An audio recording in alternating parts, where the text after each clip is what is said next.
mention that I'm in there somewhere into your promo for my Discord. My friends will show up.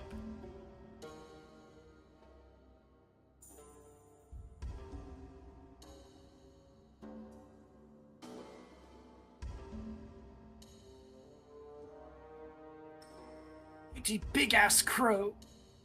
Telling Mom.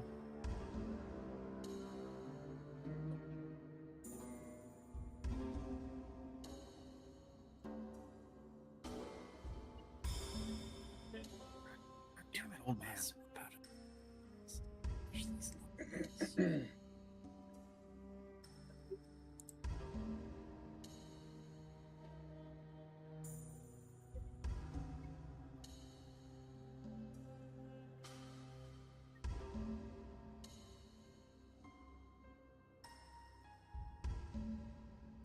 Bees? Bees! Sorry. I'll be right back. Keep. Mom's her way. Post ducks.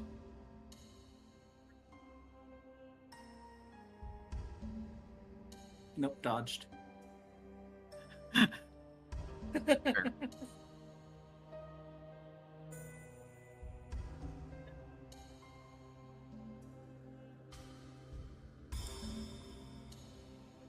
Oh, fuck yes. Yes.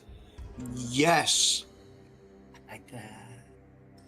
That is... do you know what? Fucking... I'm just wondering now, should I make the tail feathers the same as well? Chicken tail feathers. What?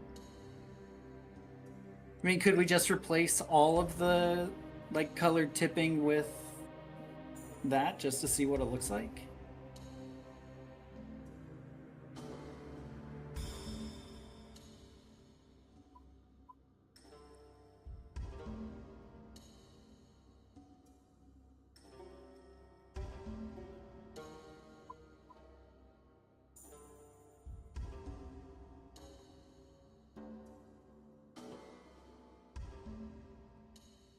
All right, back.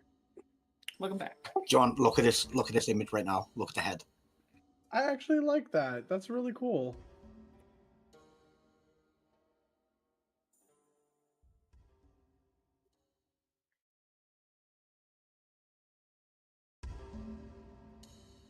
All right. Let me know when we are ready to go. Okay, give me a couple seconds. We are live. They can hear us. You can feel free Hello, to... everyone out there in the interweb world. Yep.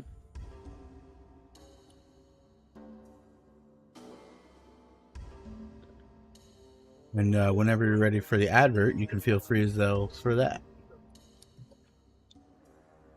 If you want me to fire away, I will fire away. I will take the silence as assent. All right, so adventurers, heroes, and professional snack bringers, a very important quest is upon us. Mother's Day. That's right, the original party leader, the ultimate support class, the one who carried you through the early game, deserves some legendary loot. Lucky for you, the amazing gals over at thegrumpycookies.com have exactly what you need. We're talking nerdy apparel and accessories perfect for the moms who game, the moms who binge anime, the moms who definitely know more lore than you do, even if they pretend that they don't. Comfy, fun, and full of personality, just like her. So this year, skip the basic gifts and roll for something a little more epic. Thegrumpycookies.com, because every party needs a great mom, and every great mom deserves gear worthy of a natural 20. Let's go. Let's fucking go. That's so good. I love it. You're so good at that. You're definitely our official commercial man. For 100% sure. Definitely get your stuff at thegrumpycookies.com. .com. Thank. Right. All right.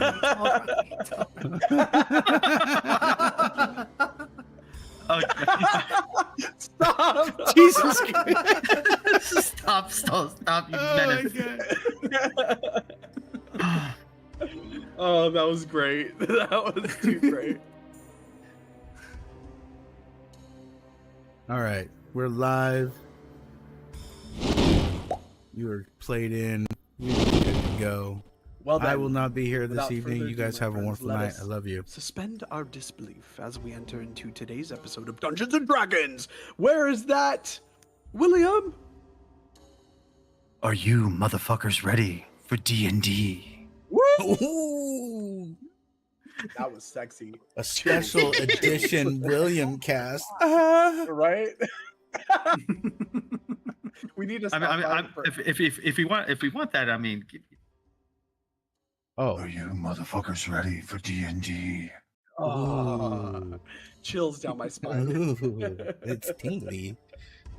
It's tingly. I'm uncomfortable.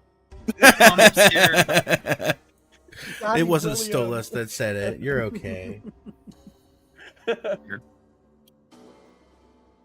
Today's episode is The Arrival. 2 days ago, you arrived at the Monastery of the Seven Rays with a child who carries the weight of 2 planes in her small hands. 2 days ago, you thought you understood the stakes. You were wrong. In the last 48 hours, you have learned that Nadia is not just a child, but a prime, a living anchor holding the dream realm and the material plane together. A prime in whom the dream realm itself is entirely personified. She is as much the dream realm as the dream realm is her. One in the same. Without her, reality collapses. Planes cascading into one another. You have learned that the Midnight Eye, this cult, is coming. Not in weeks, in mere days. You have learned of a device known as Dreamsteel, a blade that does not merely kill but unmakes, erases, makes it as if you never existed. You have learned that the monastery's defenders give themselves 1 chance in 10, and even in victory most will die.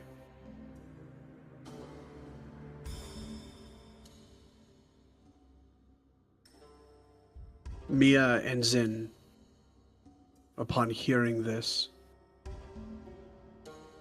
took it upon themselves to travel to Mia's friend, Valeshra, and the Whispering Quill, to consult with Valeshra about all that is being undertaken, about options. Mia made a choice.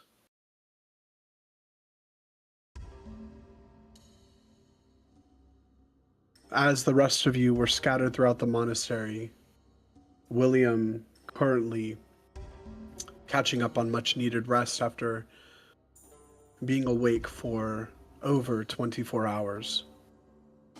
Stolas, as well, sleeping. And each of you trying to find some sort of respite. Some of you in the courtyard, some in the refectory, trying to carry the weight of what is coming. You heard it. Not the morning bells, not the alarm bells, but a distinct gong. The sound rolled across the monastery like thunder, deep and resonant, vibrating in stone and bone alike. And Vandal, you heard Brother Kremrin. That hasn't rung in 40 years. Those of you around monks watched as they froze mid-step, mid-breath. as the bell rung, and you watched as the large stone doors opened. Ren, Vandal, and Nyx, you followed the crowd to the outer courtyard and saw as 20 feet of iron and carved sigil opened for the first time since you arrived. First, the guards came through, 4 of them, 8 feet tall, carved from blackened stone, wrapped in funeral linens, and ancient enough that the age itself felt like a warning. Their eyes glowed cold blue, as though it was light burning at the bottom of a frozen lake. Each carried a khopesh etched with hieroglyphs and a shield bearing a single sigil. The sigil of Sokar, the City of Eternity. The city sealed 600 years ago, when the Undying closed the gates and swore they would not leave, would not speak, would not interfere. The tomb guardians moved in perfect unison, no sound from stone feet despite their weight. And behind them, she entered the courtyard, and the air itself seemed to change. Her upper body was a woman's, striking and severe, beautiful, the way a knife is beautiful. Elegant, purposeful, dangerous. Dark skin that absorbed the torchlight rather than reflected it. Sharp cheekbones, features carrying the precision of someone who has never known self-doubt. Eyes like polished obsidian, black and reflective and ancient. Her gaze swept across the courtyard and lingered for a brief moment on each of you. And when she looked at you, you felt weighed. Her hair was long and black, woven with gold thread and small bones, delicate and deliberately pierced, threaded in like a crown and a warning. Around her neck, a broad collar of lapis lazuli, set with gold. On her arms, cuffs carved with hieroglyphs. Rings on every finger, some set with stones that seemed to pulse with a living energy. Her lower body was a serpent's tail, 15 feet long, covered in scales shifting between deep violet and black, iridescent. She did not slither, she flowed the way water moves around stone, continuous, deliberate, and effortless. A Lamia. But not just any Lamia. You watched in awe as 200 monks filled the outer courtyard, not armed, not in formation, but gathering and watching. And you felt the weight of this moment. Master Suyin stood near the gates, her face unreadable, her hands trembling slightly. Brother Kremlin had his hand on his sword hilt, eyes fixed on the tomb guardians. And then you watched as Grandmaster Ascendant Saurian walked down the steps. He stood alone 20 feet from the open gates, facing the delegation from the City of Eternity. 87 years old, if he is a day, bald, weathered, lined with the particular weight of a life spent in service. You watched as he walked up to the delegation and heard as his voice was clear and strong. I am Saurian, Grand Master, Ascendant of the Monastery of the Seven Rays. You have traveled far, Princess of Sokar. State your purpose. Not hostile, but not welcoming either. The weight of ceremony and protocol held perfectly steady.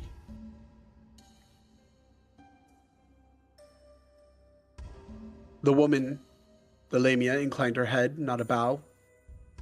An acknowledgement between equals.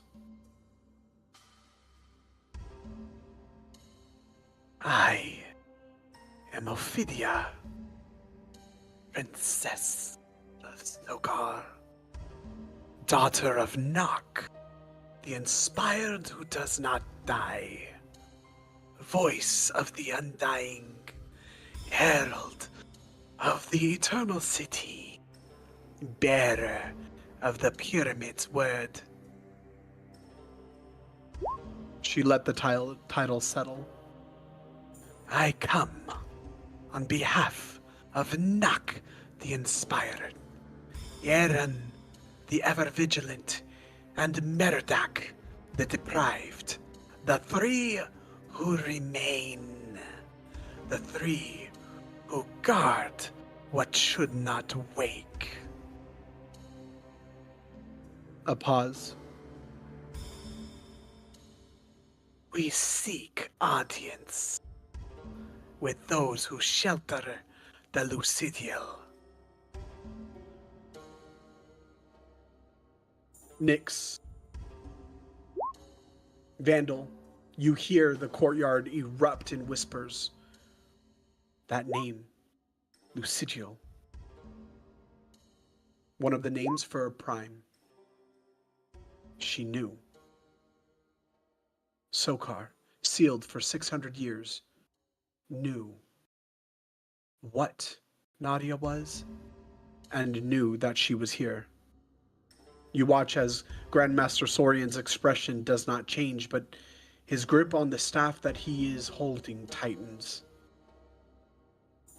The child is under our protection.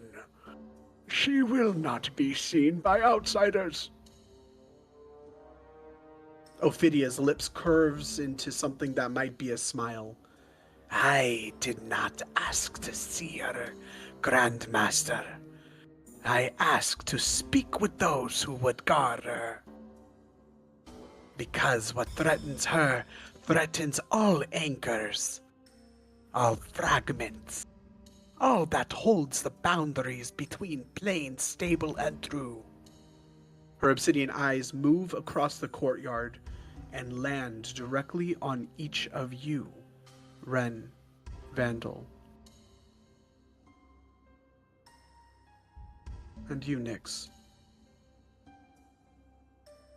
Including the Void Shard we have guarded for 2,500 years.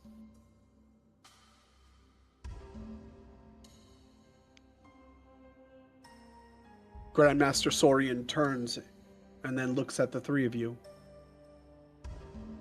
His ancient eyes assessing and deciding. And then he turns back. Very well. We will hear you. But this conversation happens on my terms, in my halls, with my people present. Ophidia inclines her head. Acceptable. We ask for nothing more than words and wisdom. And perhaps alliance. That word hangs in the air like a bell tone still reverberating. Alliance. Between a besieged monastery and a dead city. Between monks preparing for impossible odds and immortals who haven't left their walls in 6 centuries. As the delegation moves toward the hall, Ophidia pauses beside you, soft enough for only you to hear. Nyx, Vandal, Ren, you and yours across the haunted lands with the Lucidial and survived. That is no small feat. I look forward to speaking with you. And she continues forward. Grandmaster Saurian approaches the three of you, his staff tapping slightly on the stone. Gather your friends. I need you in that meeting. You are not monks. You are not bound by our traditions or our politics. You have brought the child here. You have earned a voice in what happens next. He pauses. And because Ophidia asked for you specifically. Shokar does not send emissaries. They do not negotiate. They do not request. For 600 years they have refused all contact with the outside world. That fact, and that a princess is standing in my courtyard, talking rather than simply acting, means something drastic has changed. Something catastrophic enough to break the oldest isolation in known history. We need to understand what has frightened them into it. Gather yours, please. Master Batu will wait for you. Meet in the grand entry hall. He looks up at you and then leaves as he follows the delegation in. What are each of you doing? Immediately going to wake up William because he needs to know that somebody found Nadia here. William. Is it Solus. just me or is Nyx a little quiet? Sorry. She was a little. Yes, she was very quiet. Turn your 100% Sounded just fine like for that. me. Okay, I'm gonna turn her up. Thank you. Just checking. Thank you. William Stolas, go ahead and mark a long rest as you have slept in the hallowed halls of the monastery. They did it! We finally made it. We got They that did it! long rest. Replenish! Replenish! It's not even halfway there, man.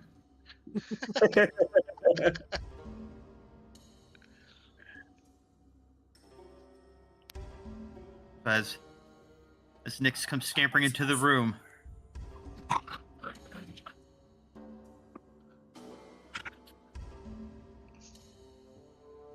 I run in. William, we have an emergency meeting we have to attend right now. And she begins shoving him a little bit, trying to shake him awake. I picture, as you do that, he starts kind of shaking just slightly from you trying actually, for grins, could you roll me athletics? Yes, okay. Uh-oh. Because he's not wearing his armor, but he's still a big guy. And you are a tiny, tiny mouse rat person. Hey! So, I'm just picturing I just picture- I'm just picturing her running in and jumping on his chest. Wake the fuck up! Wake the fuck up! all right. So yeah, he's barely jostling. Like, It's more I'm slapping him, trying to shove him. and then as soon as you start slapping, he's like, "What? Yeah." And he starts to open his eye. And is Vandal actually going to jump on him? You mean Nyx? Nyx was. No. You said that. He was I heard explaining Nyx was... He was picturing Nyx doing that. Oh, I thought he said he was going to. I wanted to know. I mean... Because at that point, I'm going to There's roll a worse ways to dexterity be check to woken see if up. I can catch him and yeet him. That would be Get hilarious. in there, Vandal. Get it! friggin' shot put him from a prone position. I mean, Oh, not again. if I was gonna wake it, I would use some other method. But no, he wakes up, starts rubbing the sleep out of his eyes. He stands up. Okay, we're doing what now with who? Someone found out we brought Nadia here. And Immediately, his eyes sharpen. And he's already reaching for his hammer. emergency meeting, we have to go now. Wake everyone up. He looks across the hall to where the room to where Stolas is laying. Birdman, wake up. We got a meeting. Birdman. 5 more minutes. Do not make me drag you out of that bed. It will not be pretty.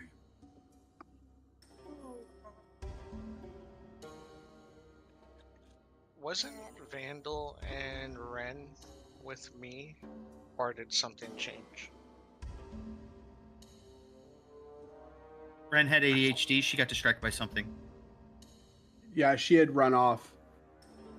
And then at the very end of last session, she came back into the Grand Halls as the bell had rung.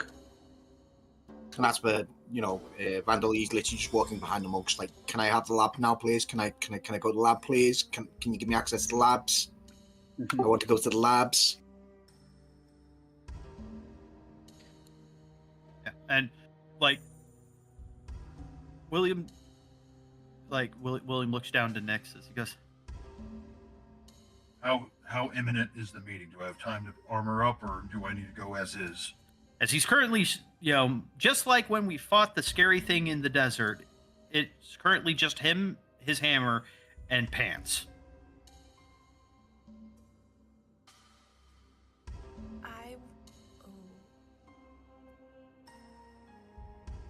You would know that there's enough time for him to armor up, Nyx. I think you have a little bit of time. It's best that we come as prepared as possible. Understood. Just in case words fail. And he starts donning his armor without another thought. Yeah, we would hate to have your nipples chafing in the wind.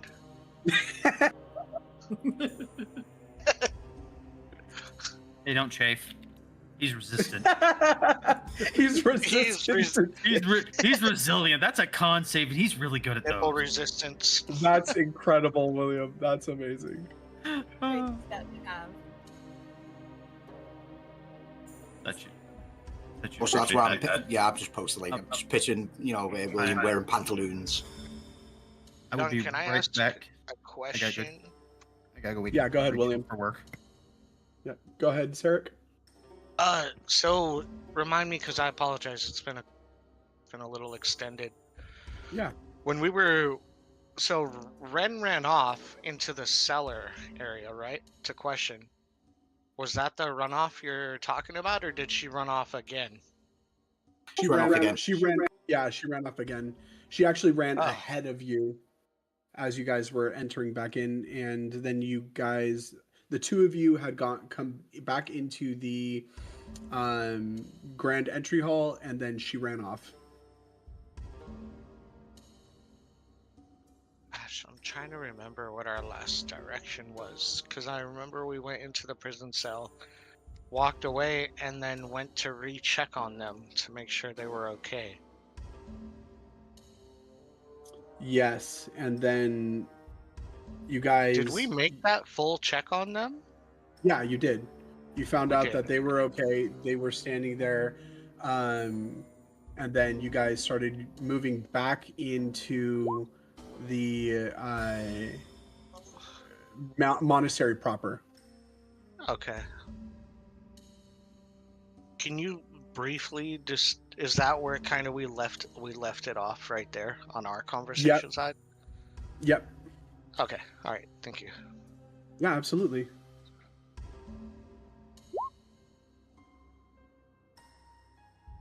So on that note, though, Sarek, what are you doing? So Vandal walked up ahead of me, I guess. That's why I'm back here still. Mm-hmm.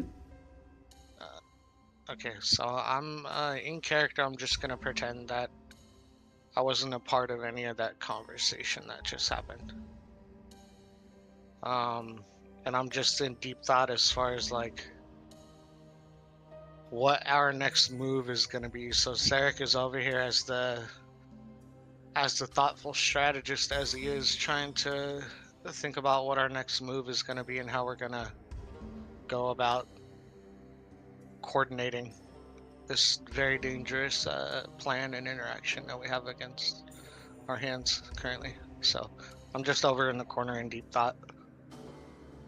Well, if you want to recap of what we did there last time, so we came up with I believe it was free option plan, wasn't it? Like, one part of the party goes to talk to a witch about information about, the location. Yeah, we did have that conversation, right, with the group. Yeah.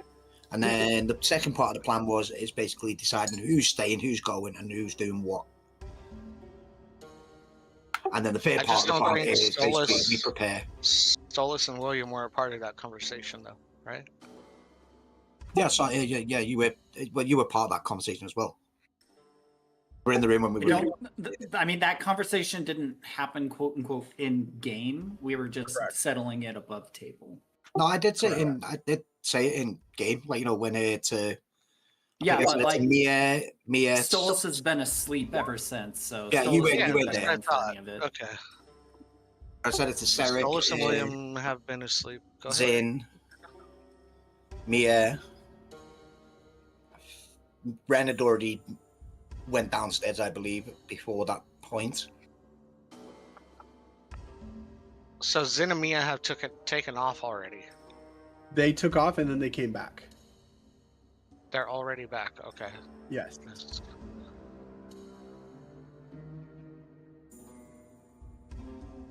Right. So we are in phase 2 now.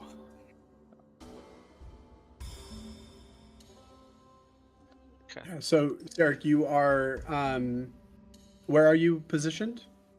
I'm walking into the monastery main hall here.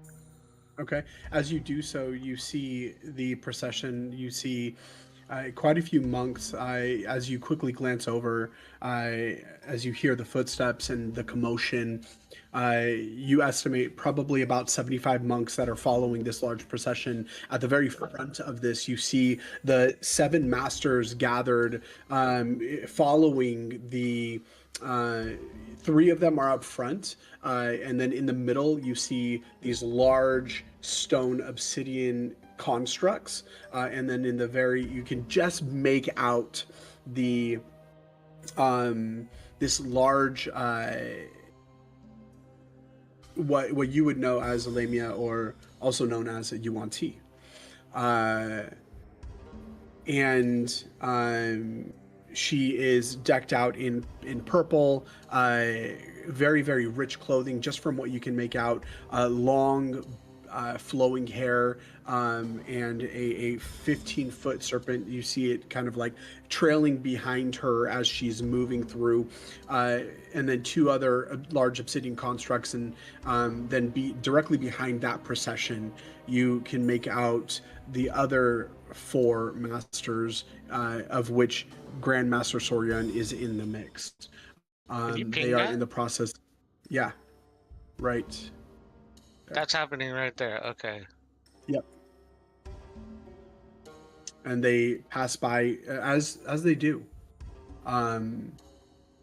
You watch as the woman in the middle of all of this, the serpentine woman, her gaze constantly shifting, and her obsidian eyes move over to you and rest. There's literally a woman that has no feet and she's Yes. serpent-like. Yes. Her upper half is that of a beautiful woman, darker skin, and then the lower half is entirely this large serpentine, with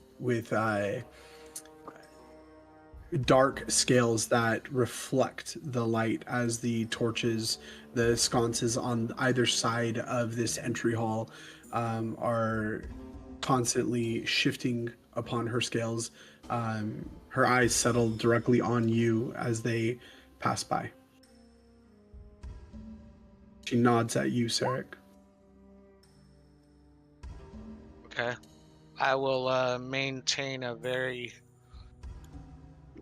what's the word, composed facial expression and just give an ever so slight nod of acknowledgement. Yeah, as you do so, you as well see her long black hair woven with gold thread and small bones.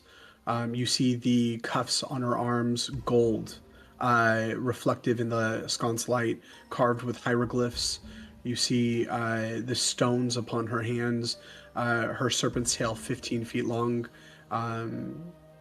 the scales shifting between deep violet and black.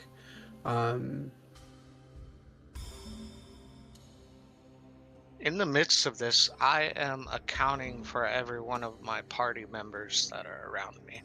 I am doing a head count.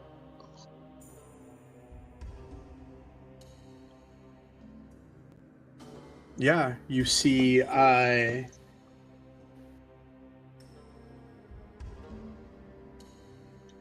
Vandal, you see Zin and Mia off to the side. Give me a perception check as well. Okay, who's the purple person next to Zen? Give me a perception check. Okay.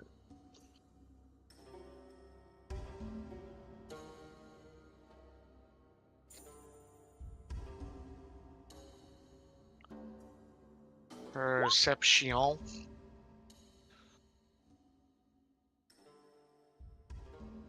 Yeah. You see Mia standing next to Zin. Unfortunately, you are swept up in the. I do have a question for you on that, though. Yeah, Sure, explain. So when you ask for a passive perception, or I mean, when you ask for a perception and my passive is higher, how does that work? So when you are rolling an active perception check, you are directly. It is like me asking you, okay, what actively are you perceiving right now? Passive is when you are not actively looking, and it's something that you just are aware of. Okay. So does it essentially kind of nullify my passive if I'm aggressively like attempting to do something? Is that? Yeah. Or like not aggressively, but attentively. Very situational, and yes, stacking up a passive perception can be useful at times, but it's not the god tier stat build that a lot of people seem to think it is. Right. It's like being in a like you are now, right now. Like you're in a room of people. You recognize their faces, but you don't actually focus on what they're doing. It's the moment when you start trying to focus on what they're doing is when you have to roll. Okay, so like me, I trying to identify who that is, essentially. Well, you see, you already know who it is. It's just that you don't know what they're doing, type of thing. You know, like you could see the hands moving or something like that, and like you don't really know what the hands are doing. Okay. Yeah. So you can. I'll give you. So what's your passive perception? No, it's okay. I'm just like trying to make sure I understand. That's all. Well, so what is your passive perception? Is it like 23? 22. 22. Okay. So yeah, I'll go ahead and give you that. And because rules is written, your passive, like your active perception check, should never actually go below your passive perception. So that's cool. So the only time that it really matters is when you roll and it actually gets higher. So I was gonna give you that anyway because I thought it was 23, but you notice as the procession is going by, Mia shifts, and there's this creature that is sitting on her shoulder. This small crow with purple feathers, silver streaks running through the feathers, and a silver underbelly. Um, there's a Putting on moment Mia's where shoulder. yes, there's a moment where it glances in your direction, and then it nuzzles Where is Mia. Mia? Sorry, No, I'm you're throwing good. curveballs here. No, no, Just no, trying no, to no understand the curveballs. You're layout. good. You're good. You're good. She's standing next to Zin, so I'll put her character out. Okay, okay, got it. You watch as it nuzzles Mia and Mia's face, and then you watch as it takes off and flies down the hall out Oh. of your sight. Okay, so I noticed that, and I literally say to myself, "That's new."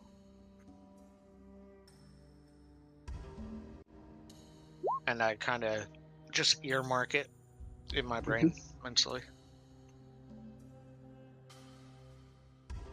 Still attempting to account for all of my compatriots. So Zin, Mia, I see Vandal. Is Nyx in eye view? Yeah, I would assume about this time, William, you've donned your armor. Nyx, were you waiting for William and Stolas, or were you going to be rushing back out to the entry hall? I'm waiting because she scared me. All right.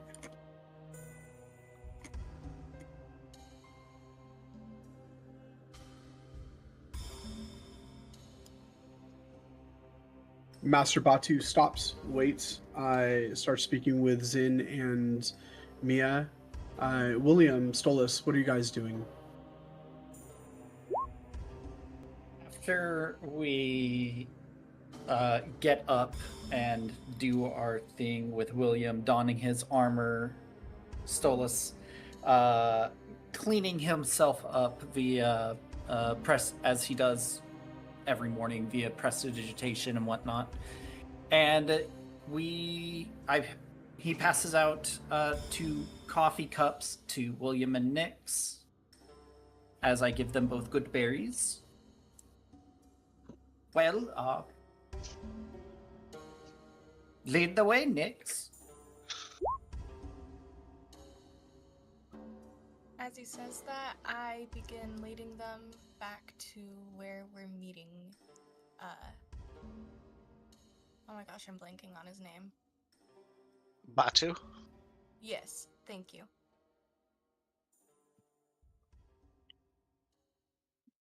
I was a half step behind, John. I'm so sorry. So I heard the conversation with Batu, but there was another character that was talking as well, who Nyx is afraid of. I'm trying to gauge who that is.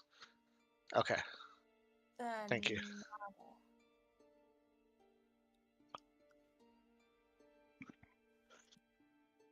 Thank you.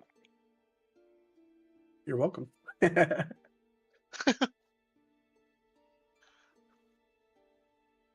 Okay. So as the commotion is picking up, Sarek is a little more heightened in regards to finding out where the rest of his party members are.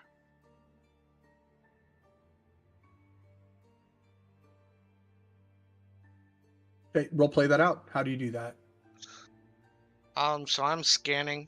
I'm looking around the room. I don't see, obviously, William, Stolas, Ren, and I begin to go check where I last remember Stolas was. Okay. About this time, you are seeing now the tail end of this procession. They are now moving down the stairwell. The Grandmaster Ascendant Sorian, Master Kotai, Master Ayla, Master Suyan, all of the masters of the monastery have followed this procession. The monks, now kind of standing around the stairwell, have started talking amongst themselves and are beginning to move back to their regularly assigned duties. Go ahead and take it over, Sarek, Solus, Nix, and William. There you are. What's going on here? Well, we just woke up. Apparently, some new bigwig has come and strolling into town asking for us. Apparently, we're quite popular. You see Sarek throw a huge smile on his face and like a kind of smirky laughter as listening to Stolas. Seeing Where's? Sarek... Oh, Go ahead. Go ahead. Seeing Sarek smile at being called popular, she immediately shakes her head. No, not good. Very, very bad. I walk closer to Sarek and whisper, she knew Nadia was here. And now we just need to figure out if she's a threat to be dealt with or a potential ally. And I really do not think that they wish for us to paint these halls, but I fucking will. I mean, who clearly they is were this accompanied exactly? by monks.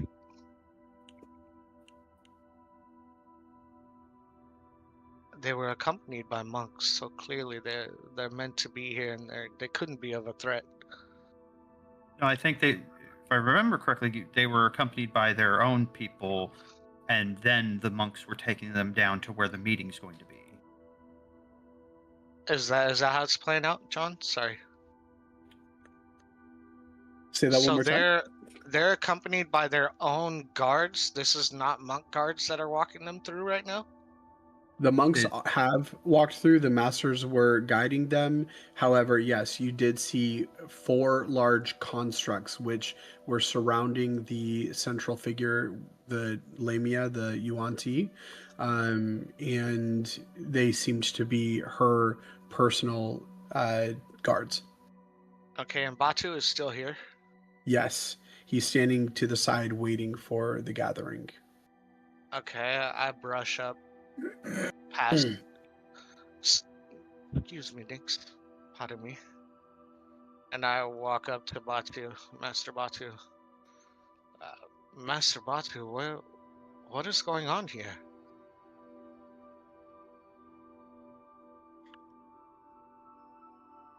Well, he looks at you. You see the feathers ruffle of this owl folk, Master. It seems that a delegation has arrived from the City of Eternity, Zakara, of which there has not been one for the last several hundred years. I would like to roll. Was this an expected visit? I can't remember if William... Did I roll a history before when Zakara was first referenced? You did. I think I did. Yeah, so Yes, I know you that did. about the undead and everything. All right. Correct. So, mentioning that there's a delegation from there. His hammer has been slung like over his shoulder with his hand just kind of resting on it as a counterbalance.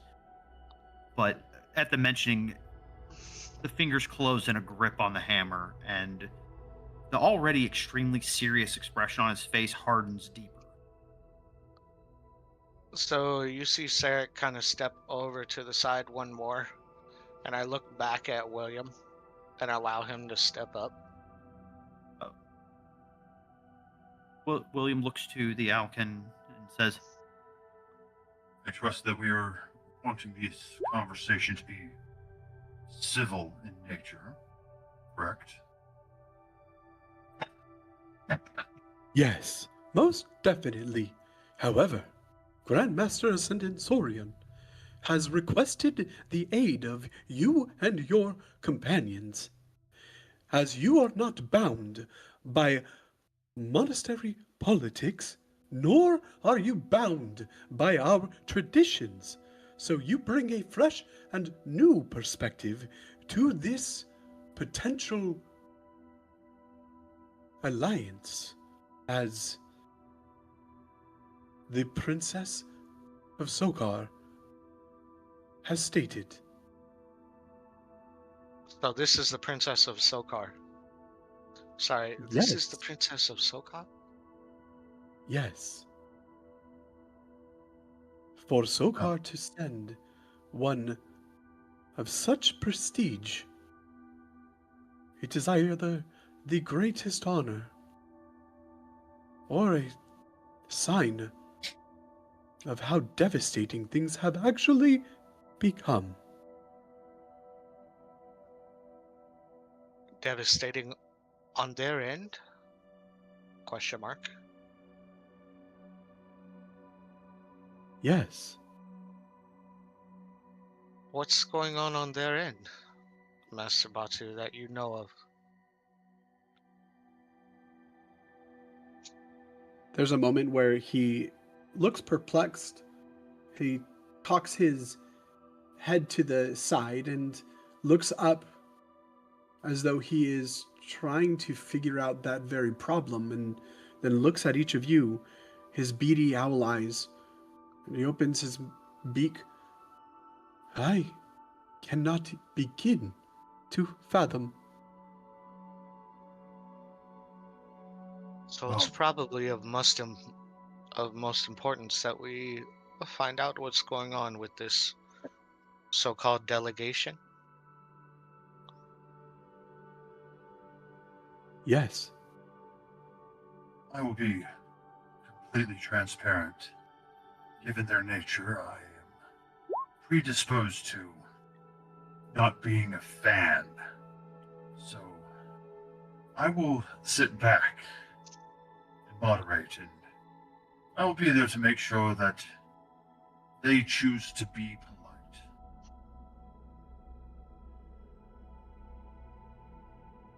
polite. Master Batu, pardon me just being so intrusive with my questions. The monastery is very clear on not having any weapons amongst us. Yet, granted, this is a princess. Clearly, those constructs are her guards. How are they allowed to walk so freely amongst you?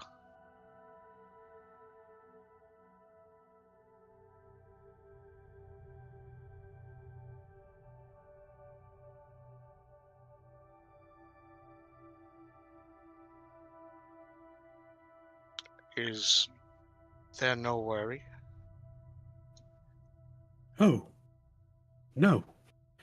There is much worry. However, he takes a measured breath. The way he's deciding how to say something he already thought through completely. And he pauses and he actually addresses William first. William, I understand the instinct. I also do not share the luxury of it.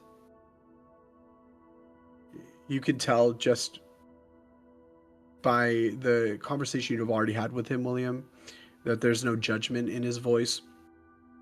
Those 4 constructs in there are the reason Sokar has repelled almost every assault that has gotten through the shroud that surrounds their city.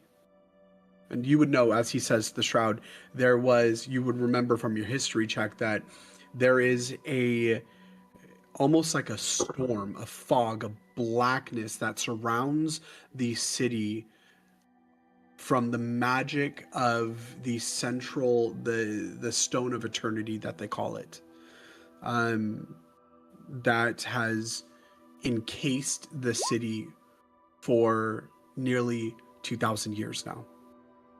I would additionally like to throw a history check on that. Yeah, go ahead. I'll give you advantage, Sarek. I throw it. Let me see what that is. Got himself a spicy little 20. Oh, very nice. Specifically, are you asking As soon about... as you mentioned shroud, it kind of piqued my thoughts, and where I'm trying to gather the information that I may have already retained. Yeah. So I'll finish answering William, and I'll finish answering you, and then I'll give you the history. Sorry, Is that yeah, okay? I can get it off of what you're going. No, you're good. You're good. I love it. I love it. Please don't ever apologize for playing the game, brother. So he says, the princess crossed 600 years of silence to sit at our table. Whether you are comfortable with what they are matters considerably less right now than what they are willing to do. He holds your gaze for a moment longer than is comfortable, William. You do not have to trust them. You do not have to like them. His feathers ruffle. But you will be in that room because Ophidia, the princess, asked for you by name. And I will not walk in there having left someone behind that she specifically requested. Sit where you need to sit. Say as little or as much as you choose. But I humbly ask, I plead with you to be present. Kind of raises an eyebrow. And he says, Never said I wasn't going to be present. Said I was going to be there to make sure they stay polite. You watch as he brings his wing up to his chest. Could we roll insight on this, William? you want to insight William? No, just the conversation in general about the explanation behind the constructs and kind of knowledge checking him, I guess. That's what insight is for, right? Yes. It's seeing whether he is being as forthcoming with information, as honest, and even being able to gather what emotional state he may be in, or the individual may be in at any given time. Okay, I'm just gonna throw an insight while he's talking. Sure. I think I wouldn't be opposed to doing that myself, considering I am actively in that conversation with him. I just want to really hone in on the I'm construct. not sure. I'm too distracted by contemplating violence. So appropriate for William too. There's potential violence on the horizon, so I'm ready. I'm ready for hands. Never breaking eye. We're doing stupid stuff while the scene is playing. I love it. I love it. They've got a blue steel contest going on in the background. Well, Stolas is messaging Nyx, trying to get caught up on the situation to, so that way my notes can be canon Stolas head knowledge. Love it. I am stepping away real quick to refill my water. It is empty, Yeah, and I'm sad. So, he turns to you, Sarek, and something shifts in his expression. But as far as you can tell, he's being entirely forthcoming, and you believe that he's being genuine. Not softness, though. A kind of recognition in his expression. The look of someone who is genuinely considering your question regarding why the guards would be able to walk freely, given that there's an apprehension to you carrying your weapons, which you guys still have. Okay. They have not taken your weapons away. And he responds, "They walk freely because we permit it. Those weapons do not leave their hands because those weapons are not separable from what they are. Asking a tomb guardian to set down its khopesh is like asking the river to set down its water. He glances briefly toward the door they entered. So I will Good. slightly, in the kindest way, cut him off with his explanation, and I will very slowly put my hand on his shoulder, if he allows me, and Mhm. I will, with kind eyes, say, "I apologize, Master Batu. I was not questioning the monastery's purpose of why. Your explanation was all I needed, and I understand."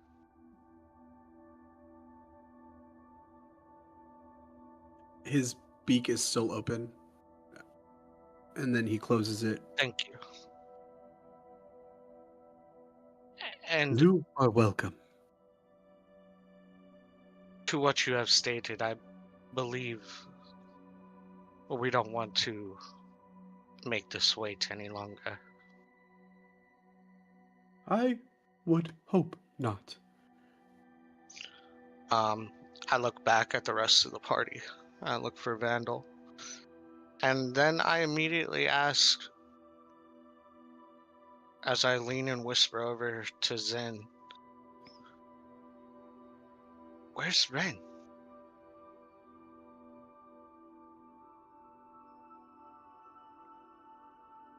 I'm asking the one person that's not here. I don't know. She was here a minute ago. Maybe she went downstairs already. So she just ran off again and no one knows where she went? Do we ever know where she is? Okay. She's a big girl. Vandal. Dude, you did so good. Thanks.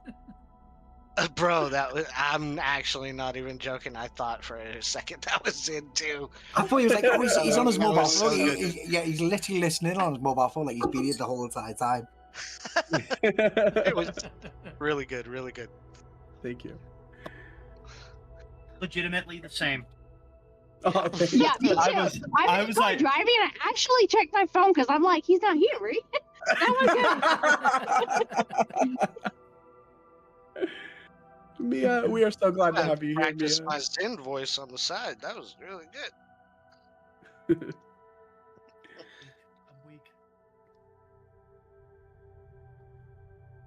I'm weak. Yeah, so I will continue pushing the conversation towards. I don't think we should let this delegation wait for our arrival any further. Does anyone object?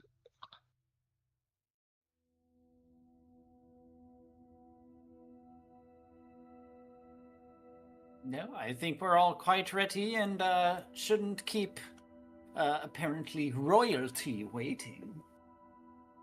The situation is going to resolve itself, so.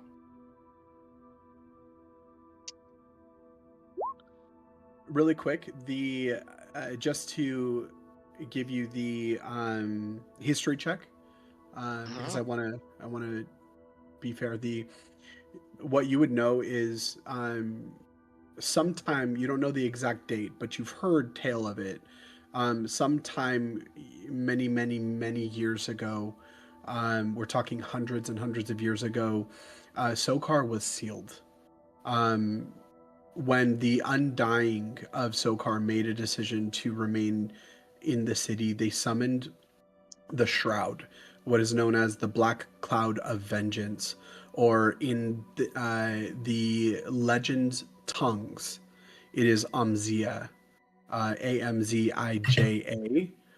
It's a magical storm that's permanent and lethal, and it surrounds Sokar in a miles-wide barrier that strips flesh from bone. It is. Legends have spoken that the winds themselves carry the screams of the dead, illusions that lead travelers in circles until they die of thirst. And there's tales that you've heard of that just looking into the black cloud, you can see undead manifestations of Sokar's citizens. Oh, shit. That sounds evil. The But city it of sounds undead. probably necessary.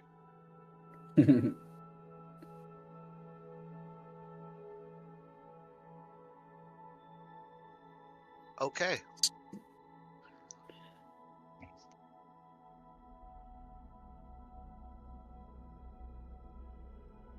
With that, Stolas, Nyx, Thank you for that. you're very welcome.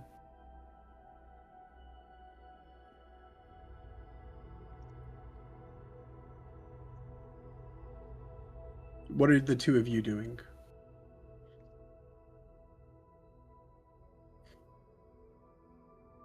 After we break eye contact, and Stolas is now officially caught up on the situation. Well, I'm. Do we? I mean, unless anyone has anything else that they need to really attend to, I think we shouldn't keep Princess Ophidia waiting.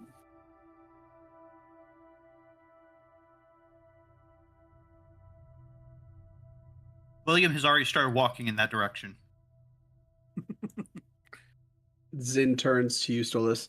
Yeah, I think you're right. Let's go. Damn, that's so good. like I can tell that it's not, but it's so close. Well then, let us meet downstairs. As Master Batu begins to walk, each of you are following? Yep. William ahead. Yeah, William, William you- would have walked over to the door and would have stopped waiting, assuming that the guard there wasn't going to let him down without the master. Yep. The moment that you get to the door, the guard had already moved aside. However, the moment that he sees you coming, he steps in front of the door, places his staff down. That you see the familiar glowing sigil at the very top that is radiating down this green-blue effervescent shield that is directly in front of the doorway that leads to the stairs down. However, seeing Master Batu raises his right wing. The guard steps aside, clicks, and you watch as the sigil dies out in energy. The shield bamps out, and Master Batu says, "William, please continue forward." William would then give a little half-hearted shrug, because he was content to wait and let the master go first, but the master told him to go ahead, so down he goes. Yeah.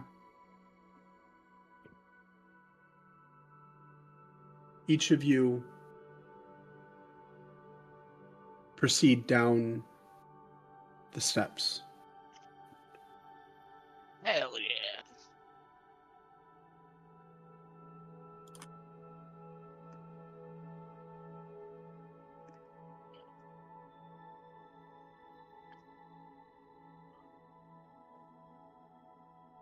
The interior of the stairwell is lit up briefly by periodic glowing stones suspended in air, roughly 5 inches from the descending ceiling. As you continue moving slightly to the right, as the stairwell curves down,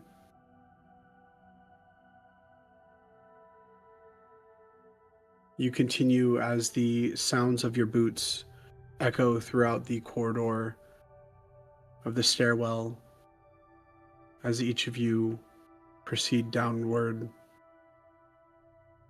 You first come, you, William, come upon a entry to the right that opens, and as you glance in, Master Batu says, "Please continue until you reach the very landing at the very bottom."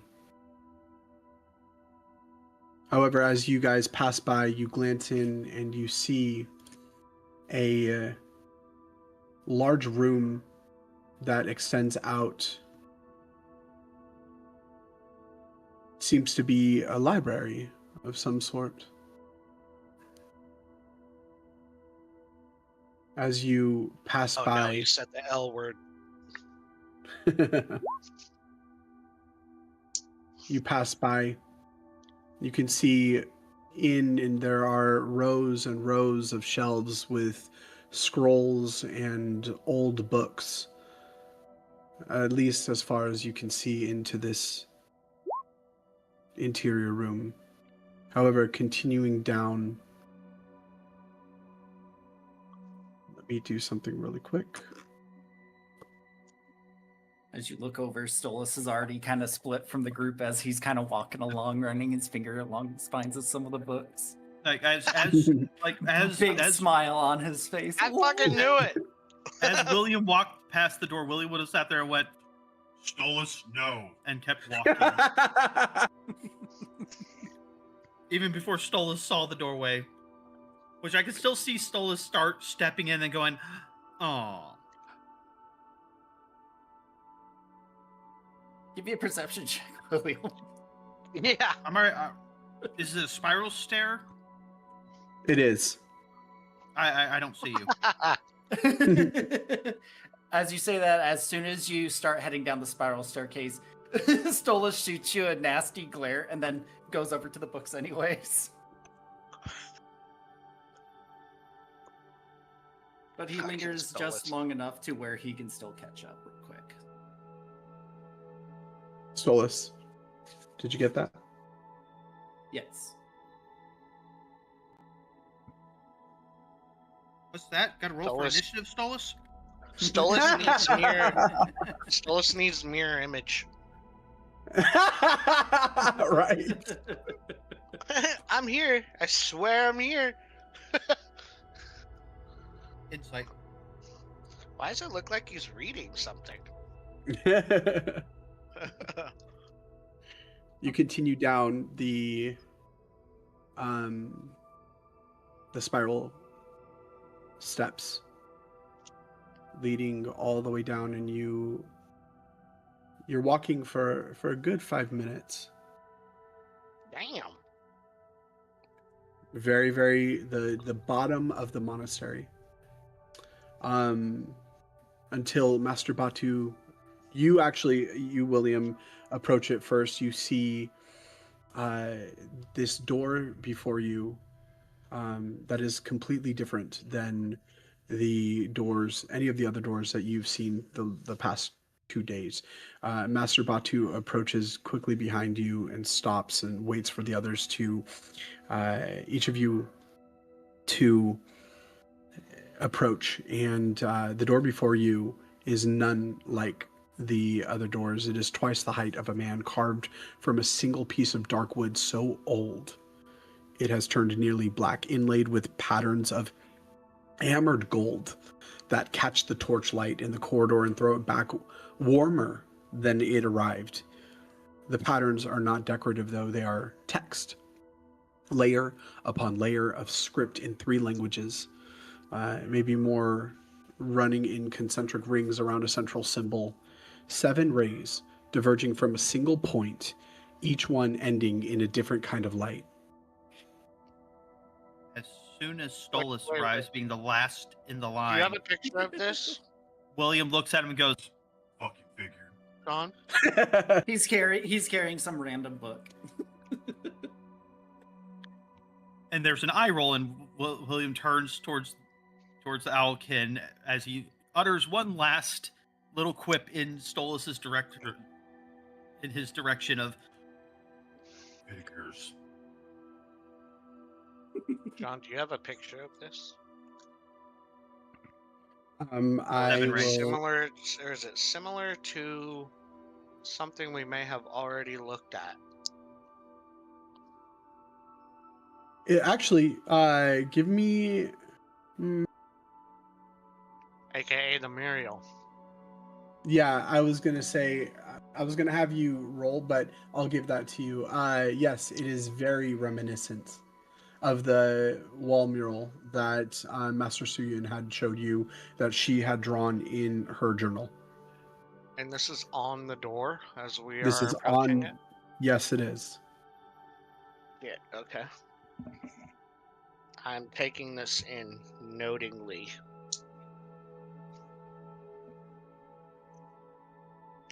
Master Batu pushes both wings against the flat door. Before he Good. presses it open, Master Batu, Yes. if you don't mind, before we enter, what do these symbols and these connections represent?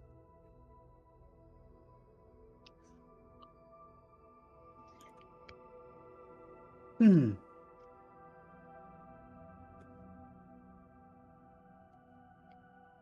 Each one represents one of the disciplines of this monastery.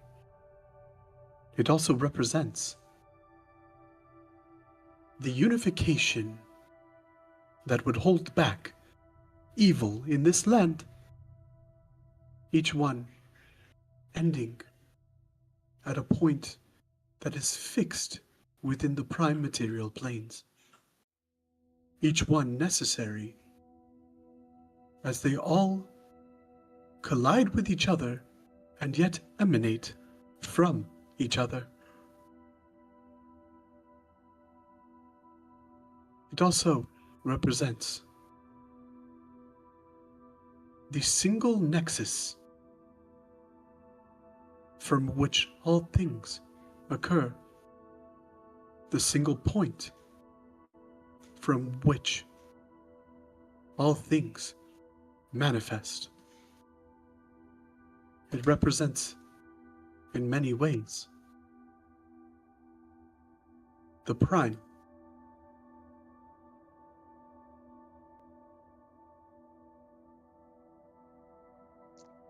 You see, Sarek look like he's taking in information as like kind of an awe, like, oh.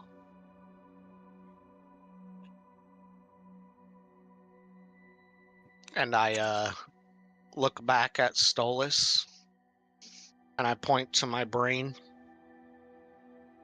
like dunk, dunk, dunk, and I wink at Stolas. And then I look back at Master Batu. Assuming these disciplines that are represented here, they live here, they're amongst us in the monastery, as you say. Yes, each master is the teacher of each one of the disciplines. Hmm. I am the discipline of stone. Master Ayla, the discipline of breath. Master Suyin, master of the second ray, the discipline of insight. Master Khaled, master of the first ray, the discipline of flame. Master Kotai, the master of the fifth ray, the master of light. And as he's saying this, he's pointing out each one of the rays. Master Thadriel, master of the sixth ray, the discipline of shadow. And Grand Master Saurian, the unifier, the discipline of all 7, his 7th and final ray is unknown, even to us.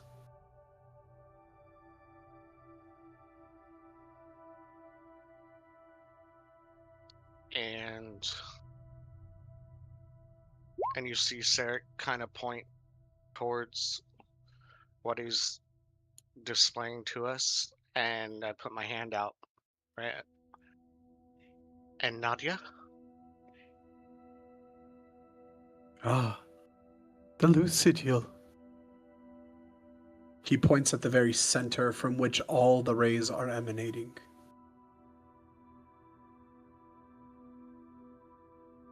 She is right here.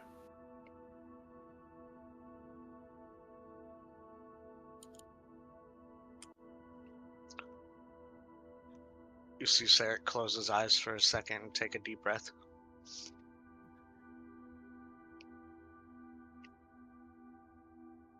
I nod, opening my eyes.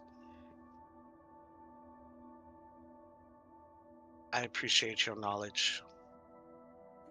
Thank you, Master Batu.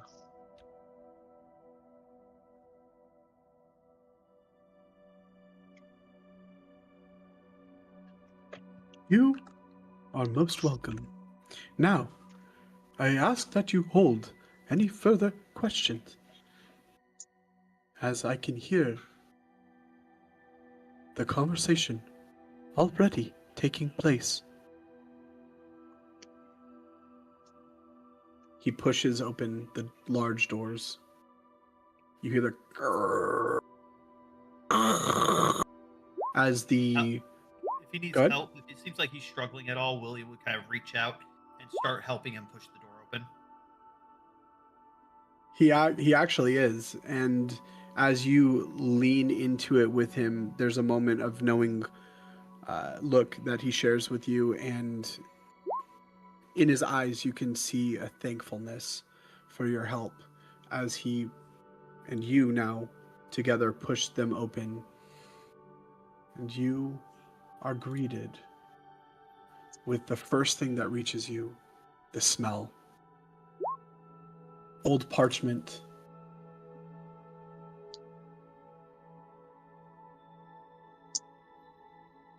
And this is what you see.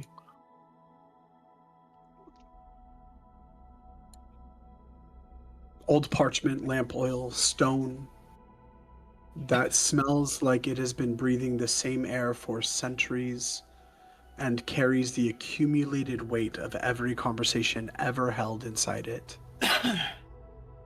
Something faintly mineral like deep earth, like the cold interior of a mountain, and beneath it all something you cannot name, the smell of importance maybe, of decisions that changed lives, of words spoken in rooms like this that echo outward into eternity. Welcome to the Hall of Echoes, Master Batu says. You see the back. You see the interior corridor that leads to another room. The door's already spread open, and you see the Hall of Echoes before you. It's octagonal, and it's large. Much larger than the corridor outside should have been able to contain. The ceiling vaults upward into shadow, and whatever's up there is hidden from the torchlight below, which means you are standing at the bottom of something very, very deep. As you enter in, you see Ophidia already standing before a large table. The walls are dark stone, nearly black, and carved from floor to unreachable ceiling with the same layered script as the door, interrupted at each of the 8 faces by towering shelves packed with books and scrolls and folded documents sealed with wax in colors that seem to be endless. The floor beneath your feet is a masterwork of inlaid wood and metal, geometric patterns radiating outward from the center of the room in 8 directions, each arm of the pattern a different color of stained wood: amber, deep red, pale silver, dark green, blue-gray, near white, black, and one that shifts between colors as you move your eyes across it. The borders between each section are thin lines of hammered gold. You become aware that you are stepping on something that took someone's entire life to create, and you walk more carefully than you intended to. At each of the 8 corners of the room, a statue, stone, each one different, each one massive, 5 feet tall, even seated, carved with the particular precision of craftsmen who believed the work mattered beyond their lifetimes. They're not human. Not exactly. These statues are the abstraction of human. Broad-shouldered, heavy-handed, smooth-faced, to suggest rather than to feature. Each one holds something different. One a book, one a flame, one a stone, one a blade, one a breath made solid, a shadow caught mid-motion. Each one glows faintly at the hands, at the face, at whatever object they hold. Warm amber light that seems to come from inside the stone rather than from any external force. They are the oldest things in this room. You feel, as you pass by these statues, as you walk into the room, as though the statues themselves are watching you. You think, this is impossible, but you feel it. As though each one takes note of your presence. The table at the center of the room is circular, and it is already covered. Maps. Not just one map, but a dozen, laid overlapping in a geology of paper and parchment and cloth, each one representing a different scale. The monastery, the surrounding mountains, the haunted lands beyond, Zakara in rough outline, and at the center of them all, something hand-drawn.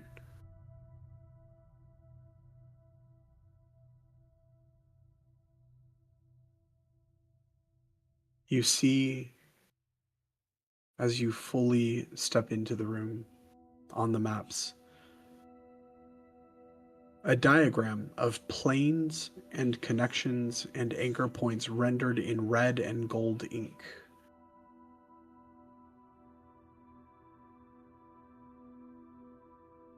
Around the maps, candles and iron holders burn low, wax pooled thick, books laid open and weighted with other books, scrolls half unrolled and held flat by small polished stones, a compass, an astrolabe, what might be a sundial adapted for indoor use, a ceramic jar of ink with 3 quills resting against it. Someone has been working in this room for a long time. The chairs around the table are high-backed and carved from the same dark wood as the door. The wood is so old it has become something close to stone in density and weight. They are not comfortable chairs. They are chairs designed for people who do not expect comfort while making difficult decisions, only support. And at the head of the table, Grandmaster Saurian's chair, slightly larger than the others, though the difference is subtle enough to be missed. He's seated, his hands are flat on the table before him, his eyes are closed, and he does not open them when you enter. The masters are arranged around the table, and the room makes sense of them in a way the corridor could never. Master Kotai catches your eye before anyone else, as he's already leaning forward, already looking at the maps, already waiting. Master Sugian sits perfectly still with a leather folio on the table before her, her eyes open but oriented somewhere interior.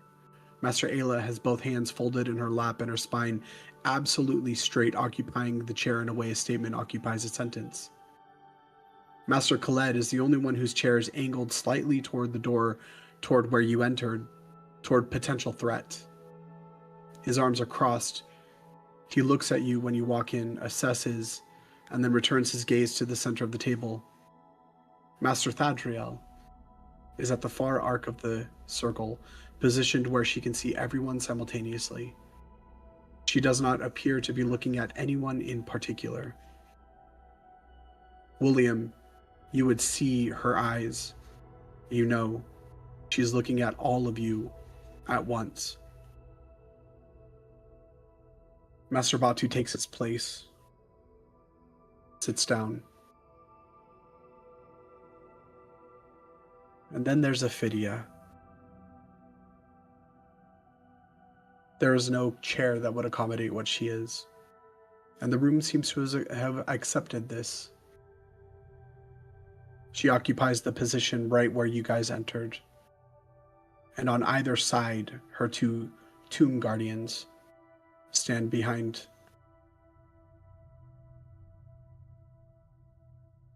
Master Batu calls for each of you. Please, would you enter in fully and take position behind Grandmaster Ascended Saurian? You are honored guests here. We welcome you to the Hall of Echoes, our council chamber. This is where all the masters gather to deliberate and discuss matters attending to Nathong, attending to the World Pillar Mountains, attending to Zakara. We welcome you, honored guests, holders of the Lucidial, carriers of the Prime.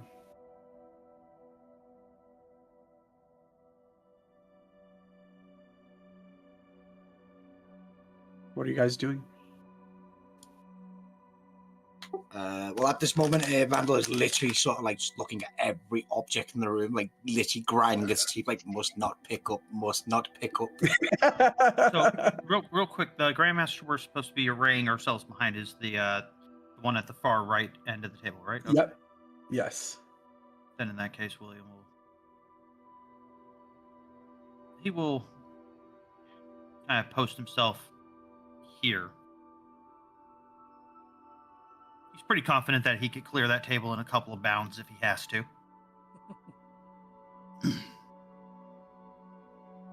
So, can I ask an out of character moment here? Mm-hmm.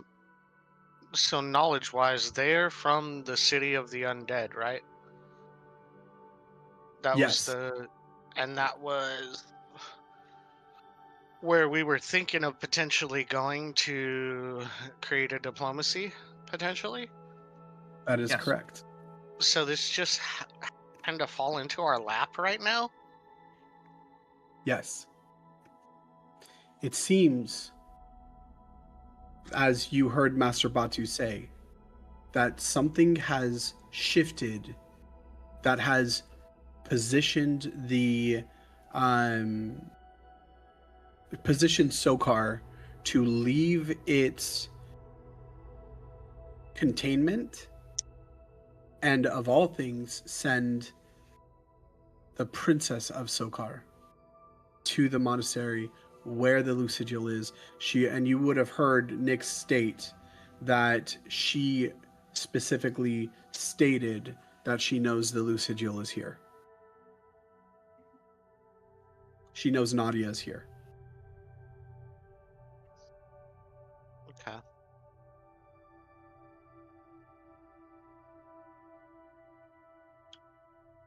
This is going to be interesting. Thank you. You are welcome. As each of you take your place, Master Batu is the first to speak. You have our attention, Princess Ophidia. Speak. Ophidia, her eyes level at each of you. There's a moment, William, where she lingers on you. And as her eyes are staying on you, you also, I apologize, you also see Ren here. She had already taken her place. But as she lingers on you, William, she then shifts to Mia as she's speaking. 3 weeks ago, the Undying began to dream.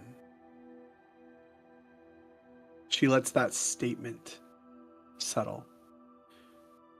You see Master Suyin's eyes shift and open fully. Master Kotai, the elephant kin,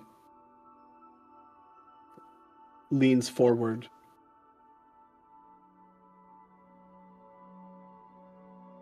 Master Khaled uncrosses his arms and then crosses them again. Master Thadriel tilts her head to 1 degree, and then you hear Master Ayla, her breath just blows out. Master Suyin, the Undying do not sleep. They are beyond that. Stasis is not rest. Ophidia, correct. Correct. For 2,500 years, they have not slept, have not dreamed, have not. We have just existed in eternal wakefulness, guarding Sokar and the heart of eternity within it. 3 weeks ago, that changed. Nock, the inspired, closed his eyes for the first time in millennia, and when he did, he dreamed. Not memory, not meditation, dreamed. Visions of fire, visions of collapse, visions of the fabric of reality tearing like cloth. He woke screaming. Master Kotai, when exactly? The precise date? Ophidia responds, we did not understand at first. Nock believed he was going mad, that eternity had finally broken him. But then Arun began to dream, then Merodach, then me, all of us. Every being in Sokar touched by the heart of eternity's influence. Immortal, undead construct. All of us began to experience dreams. You watch as she produces an illusory image above the table. A pyramid. A black crystal at its heart floating. You would see this and you would know it's a shard of a void shard. Rotating slowly. Give me a perception check, a group perception check. Boy, man, those have been really great for me. Oh, look at that. Oh my gosh. In the game of golf, we call that par. Oh, can we get a number 20?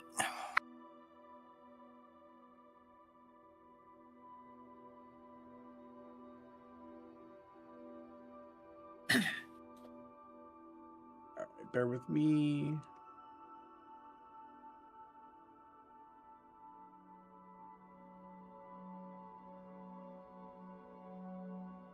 You want me to roll for Mia? Please, would you? Sure. Thank you so much. I'm rolling for that. Hopefully Zen can get at least 22. Yeah, 22. Didn't pay attention, and I'll give Zen guidance. Well, not that nice. it matters.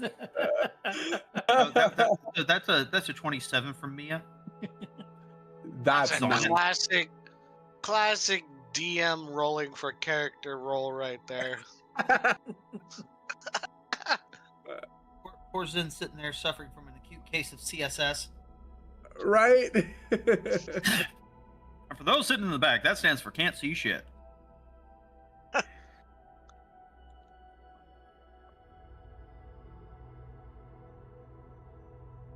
Okay. You guys passed. As you're gazing at the illusion, the illusory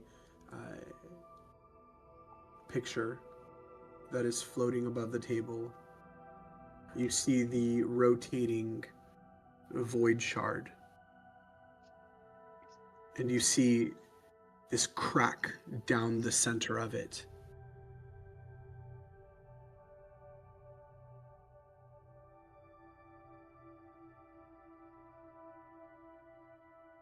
A fracture running through the shard. The room goes dead silent. Master Kotai.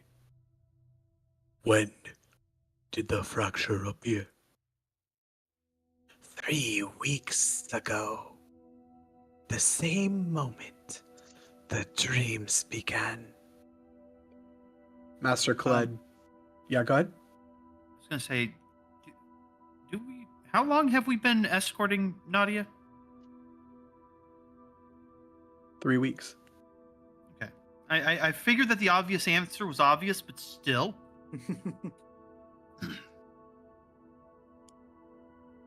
No, that's a great question. That's a great question. The One void of those shard, questions where I knew what the answer was, but still.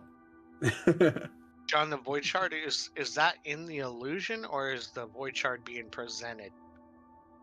It's in the illusion. Okay.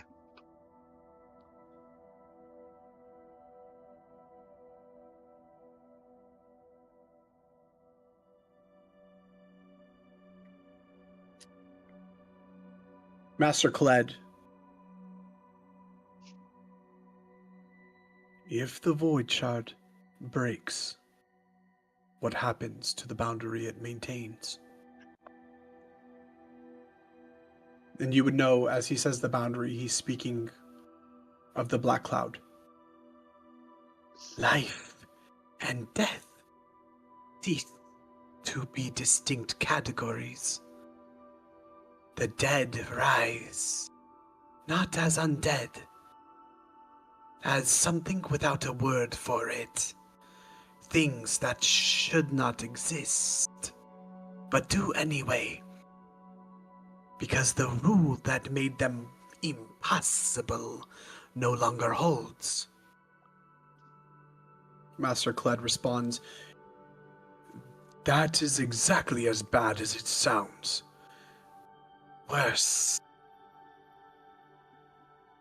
Ophidia continues, you call it the Void Shard. We call it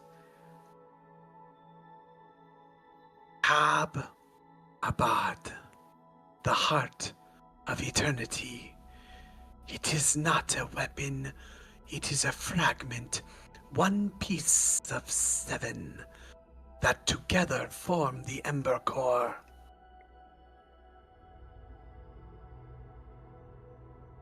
The Ember Core was forged in the time before gods, before the current arrangement of planes. It was created by entities we have no names for, beings who shaped reality itself.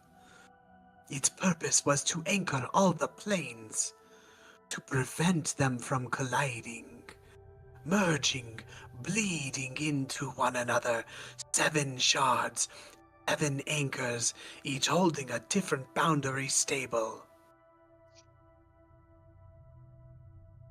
Master Kotai responds, 7 shards. We have suspected a multi-anchor system, but never found the architecture. You said before they entered, there are 3 known? Ophidia responds, yes, 3 that we are aware of.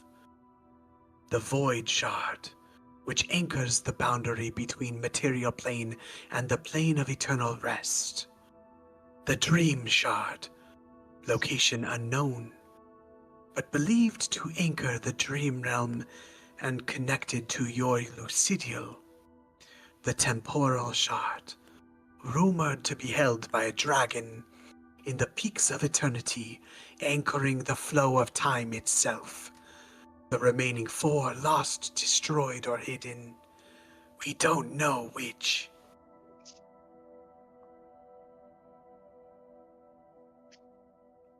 Master Batu.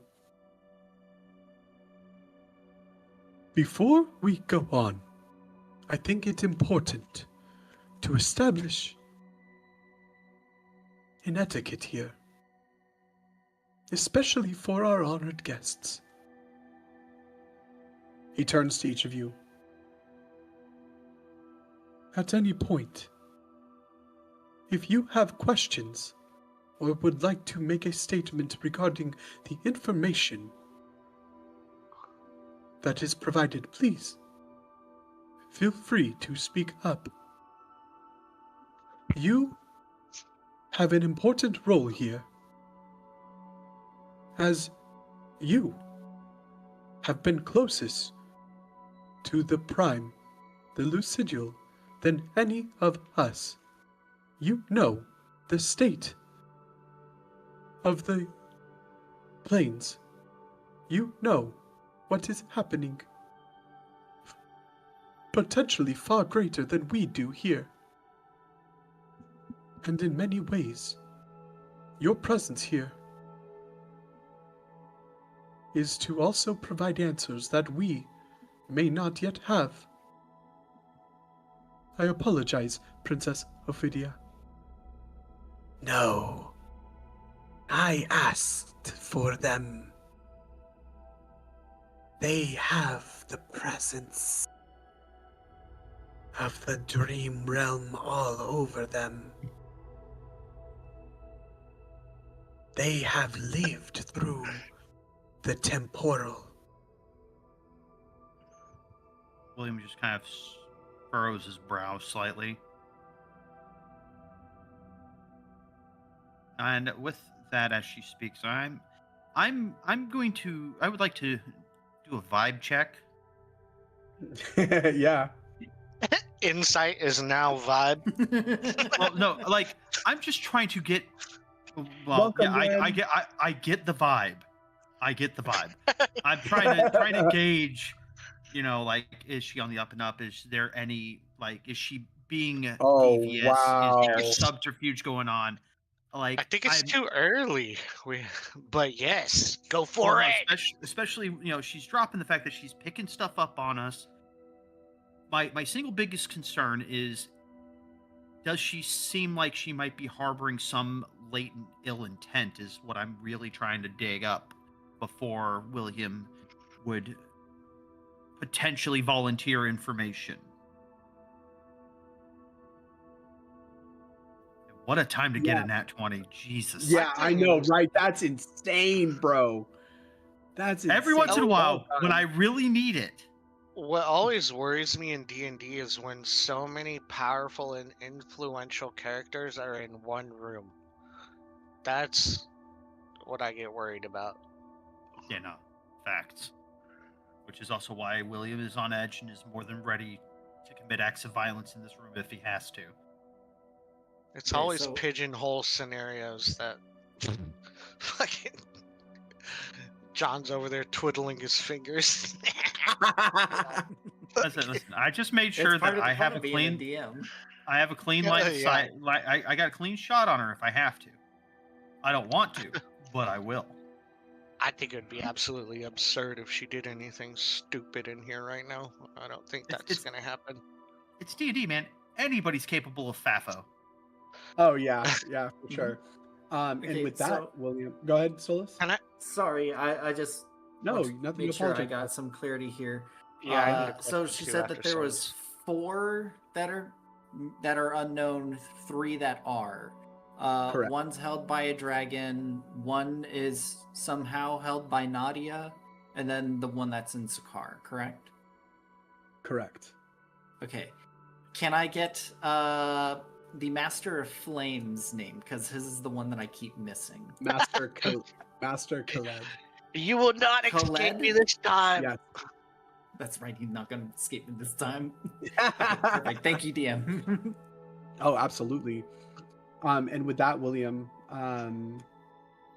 welcome, Ren. We're so excited to see you, and welcome back, Hi, Ren. Mia. We're so excited to have you here. I'm Mia.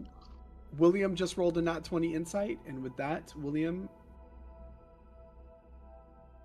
Oh, bye-bye. No, I'm here. Oh, they ran Sorry. away. It just glitched. I'm here. we Maybe just got one of you guys can pulled answer William this away. question before, so John doesn't have to. So, above game, the dang it, the shard situation. Does it have a name? Do these shards have names? I think collectively they're called void shards unless they have like a specific name. Like the one that is the Heart of Eternity that is located in Zakar. I believe he said the name was called Ka-Abab or Abad or something like that. Yeah. Okay.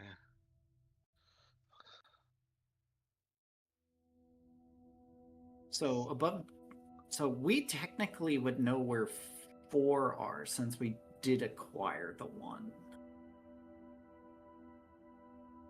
Oh, the other question I had. So when she above game, if you were listening, because I had to freaking help my roommates in the beginning of the explanation of all this. Damn it! All good. So I missed the intro.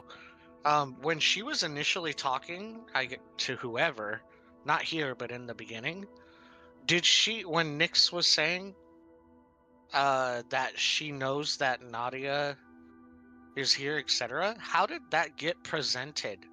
Or how did that information come out? I want to say, and anyone please feel free to correct me, I believe she had mentioned it to Master Batu. So we were as she overhearing their arrived. conversation in the middle of the room there? Was that what that was? Because I believe this was dropped back when they first arrived and they were getting that procession in. Yeah, because I remember obviously Nyx was saying she knows Nadia's here.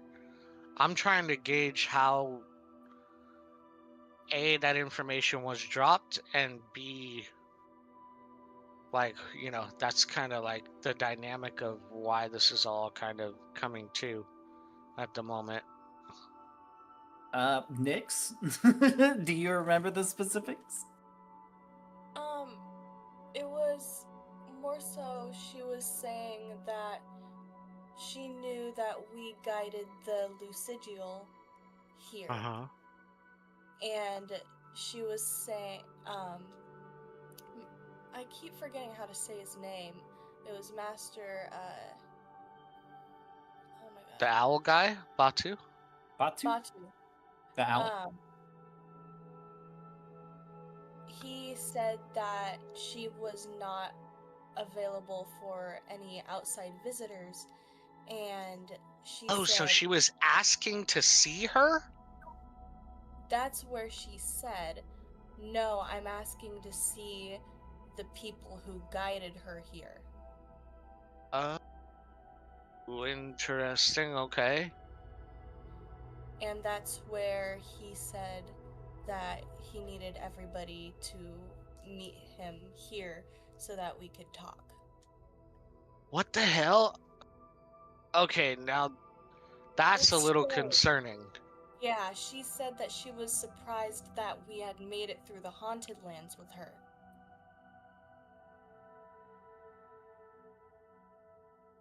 It like intrigued And how her. did she know which direction we came from?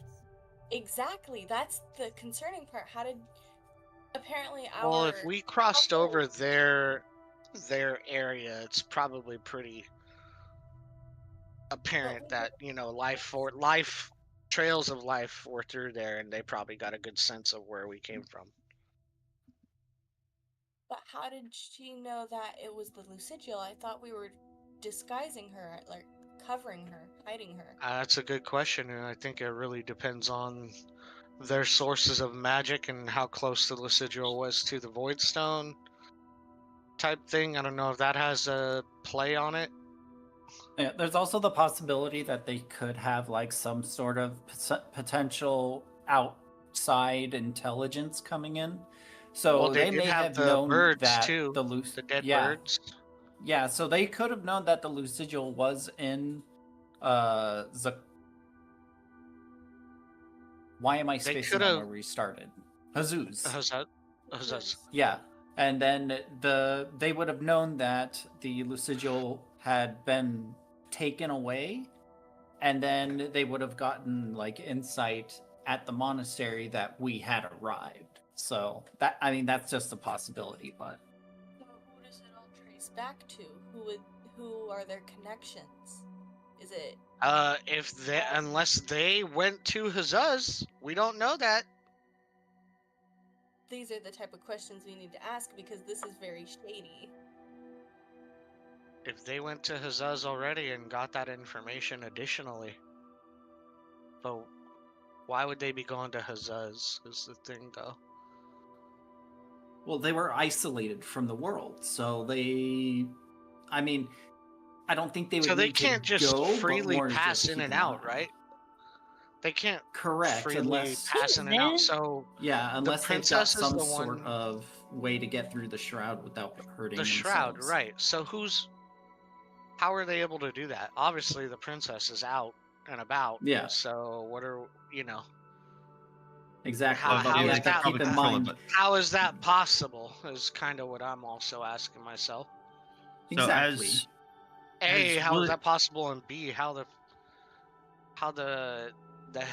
why the hell would they let someone of such power and importance travel like that? I just kind of okay. So, as William watches her, scrutinizing, his brow furrowing, then he kind of slowly nods, and he not fully mutters, but you can tell that he's not speaking to anyone in particular, but it is a slightly targeted statement as he goes, Isolationism can be a terrible thing. But you're not wrong. We have experienced the dreamscape a number of times, a number of ways. None of them ended pleasantly.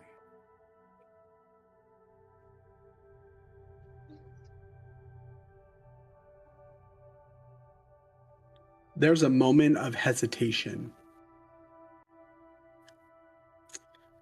And there's also, I was going to say, there's also a visible, like, loosening of his posture. He goes from looking like a dog ready to lash out at a hand that comes too close to, just a dog on duty, but not ready to attack. Just present and cognizant, but not aggressively braced as he was moments before.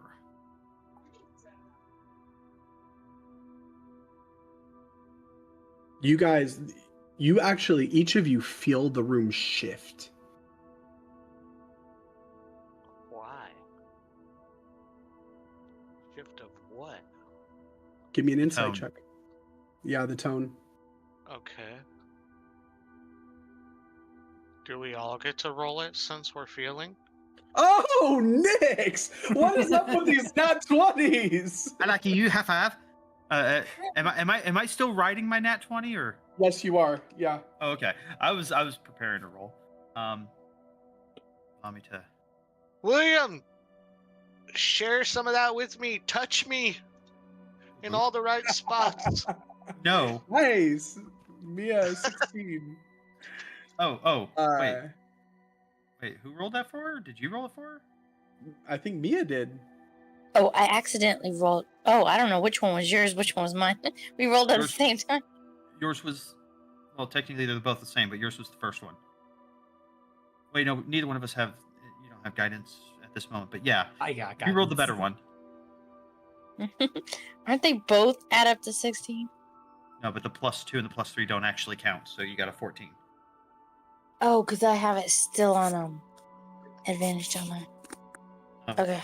You had a modifier on that you don't actually have blessed upon you. Yeah, not anymore. I didn't turn it off. Hold on.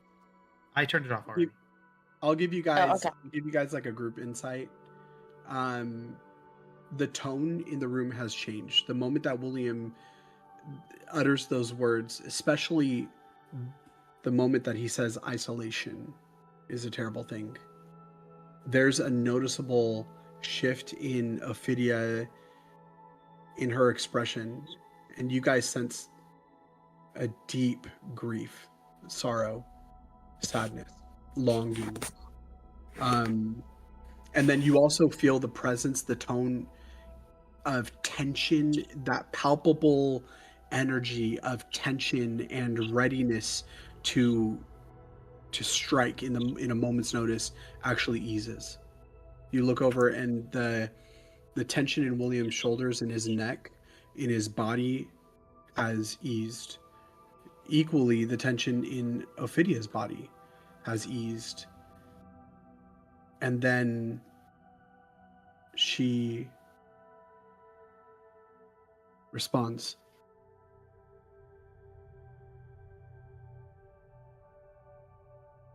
She's quiet for a moment.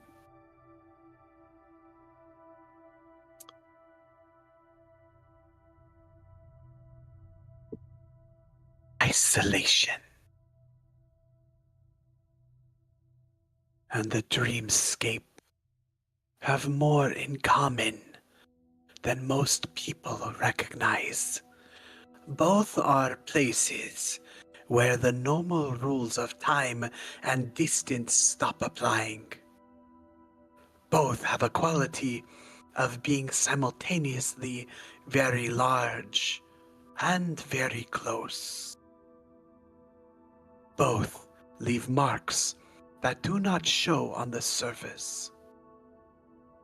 Her eyes move briefly, almost involuntarily, to Mia, and then back to you, William. You said we. How many times? And what did it cost you? Not what happened, what it cost. Master Batu, at the periphery of your guys' awareness, sets down his quill. He does not speak, but you know him well enough by now to recognize what the gesture means. Keep going. William kind of pauses, mulls the question over.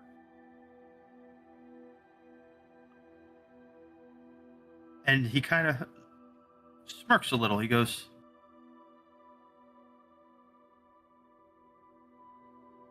I might have a slightly unique take on the cost of the dreamscape.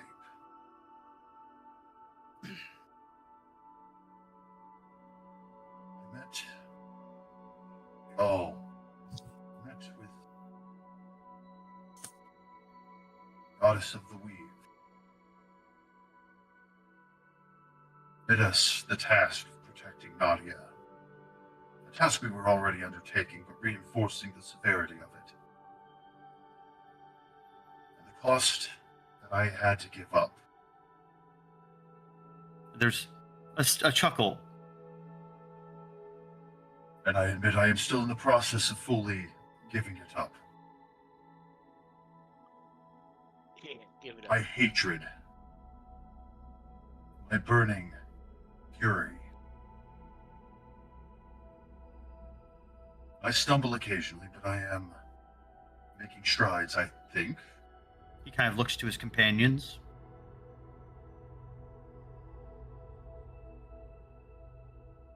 Theric is lost in the conversation and then realizes he's looking around and gives them a thumbs up.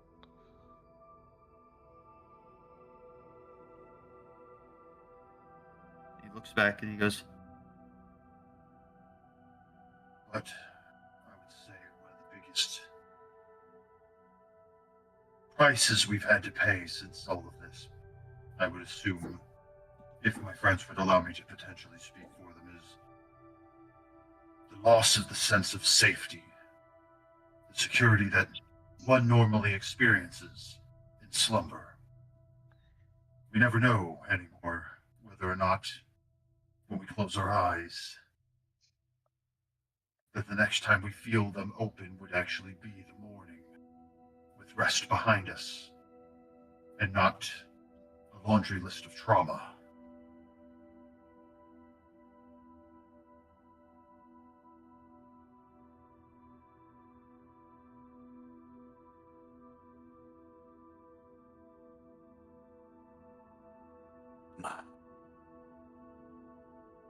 Yes.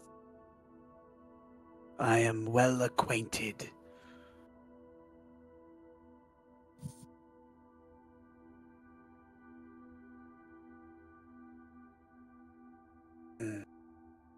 She thinks for a moment.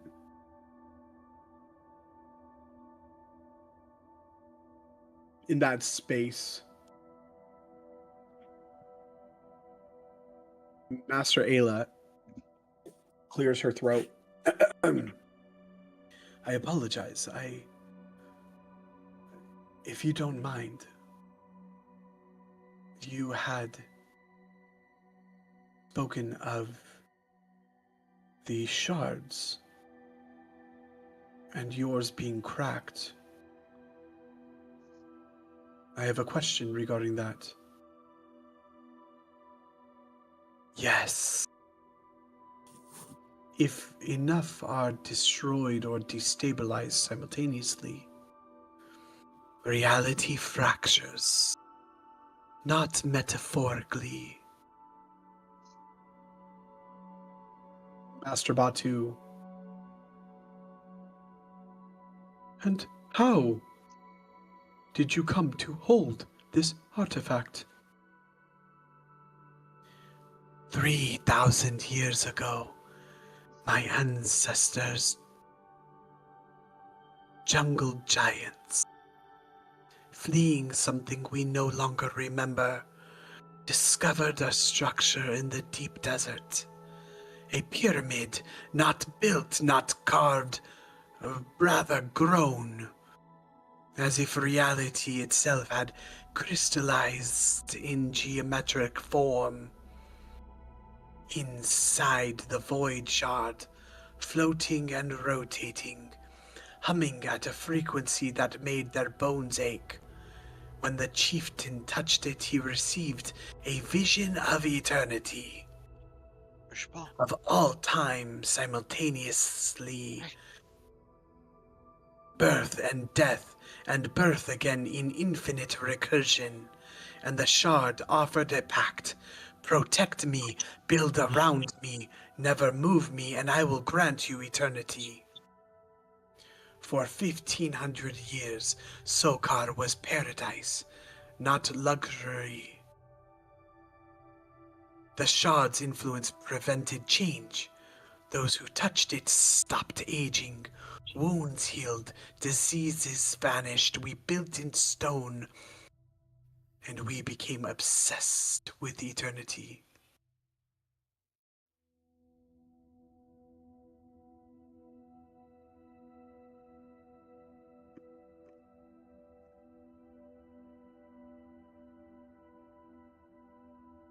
Master Thadriel responds, obsession always has a price.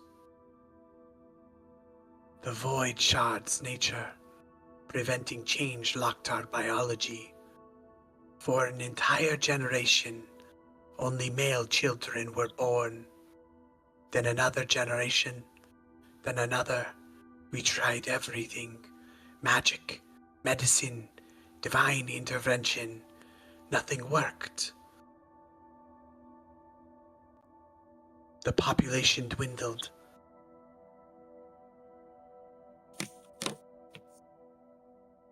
When the last mortal citizen of Sokar died, approximately 600 years ago, only 3 remained.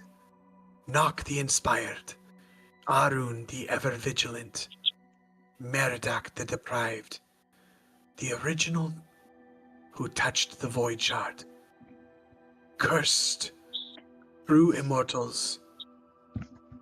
They sealed the city. The permanent storm.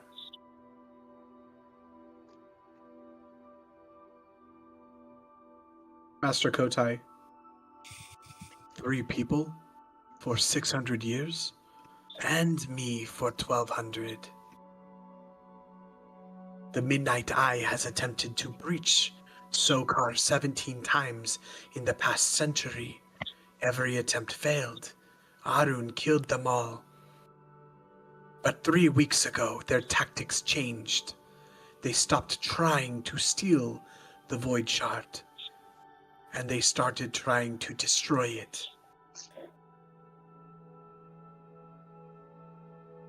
Master Thadriel responds, 17 attempts over a century is not persistence. That is a research program. They were mapping Sokar's defenses, not testing them. Yes. The first 16 attempts we realized were intelligence gathering. The 17th was the first genuine effort. They have now learned everything they needed to learn. Brother Kremrin, why would they destroy it? Planar collapse kills everyone, including them. Nock has theorized that the Midnight Eye is attempting to force a controlled apocalypse. Destroy enough anchors and reality fractures. Billions die.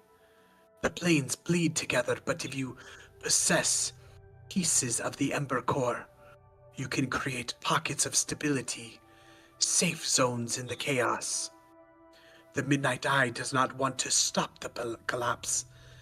They want to ride it, survive it, and inherit what remains.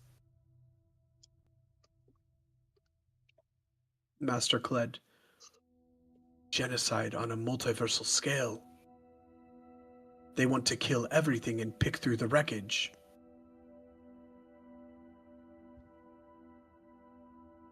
So this comes to why I came here.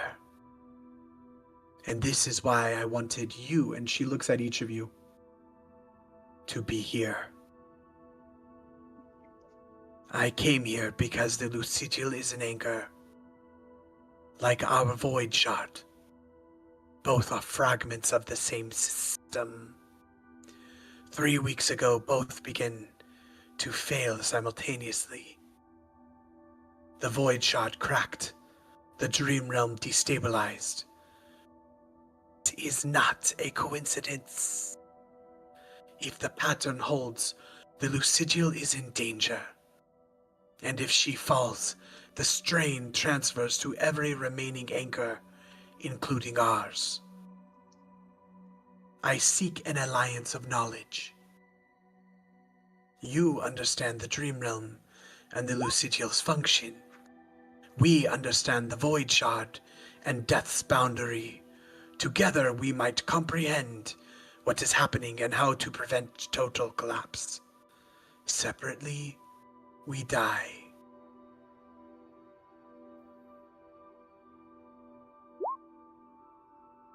William kind of nods slightly, but then he goes, What about support against an imminent threat against the Lucidial? The monastery. Threat actively approaches.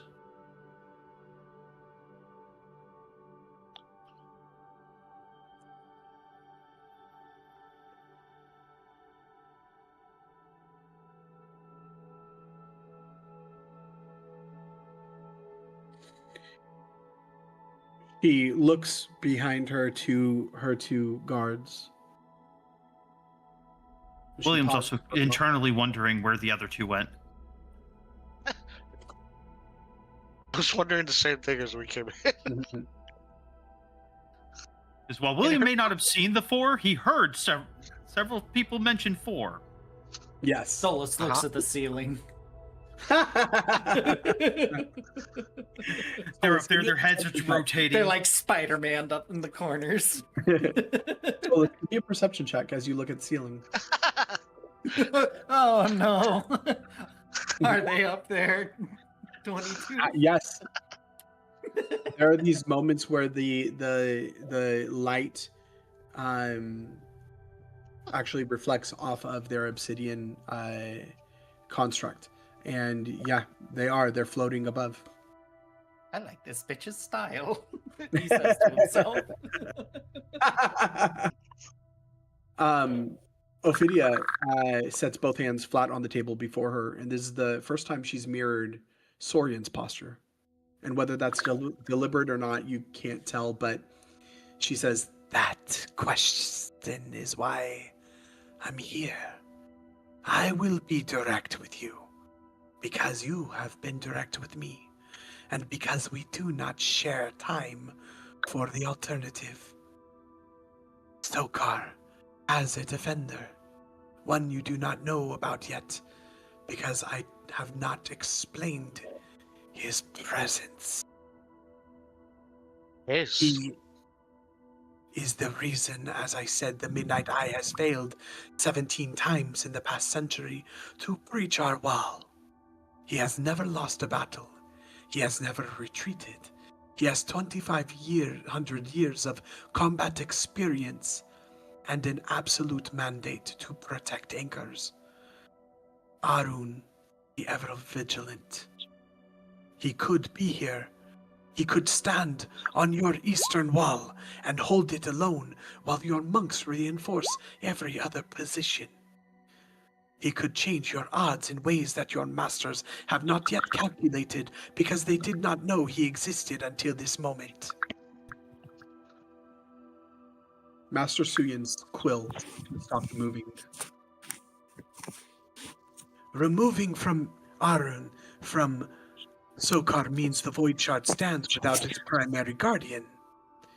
If the Midnight Eye has positioned forces at both locations simultaneously, which I cannot rule out, then sending him here risks leaving the shard exposed at the precise moment it is most vulnerable. The cracked anchor with no one standing over it is a different calculation than cracked anchor with Arun in front of it. So what I need from you is not a request. Rachel, I'm from home instead. I have heard enough requests in 1200 years to last several lifetimes. What I need is a reason. You, and she looks at each of you, crossed the haunted lands. You have entered the dreamscape. You are sitting in this room because you chose to keep the child alive. John, Whenever, yes. you might need to mute her. Okay.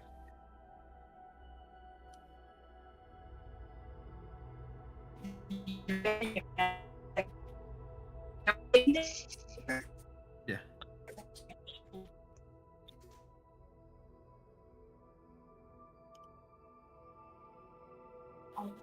You'll need a server mute her.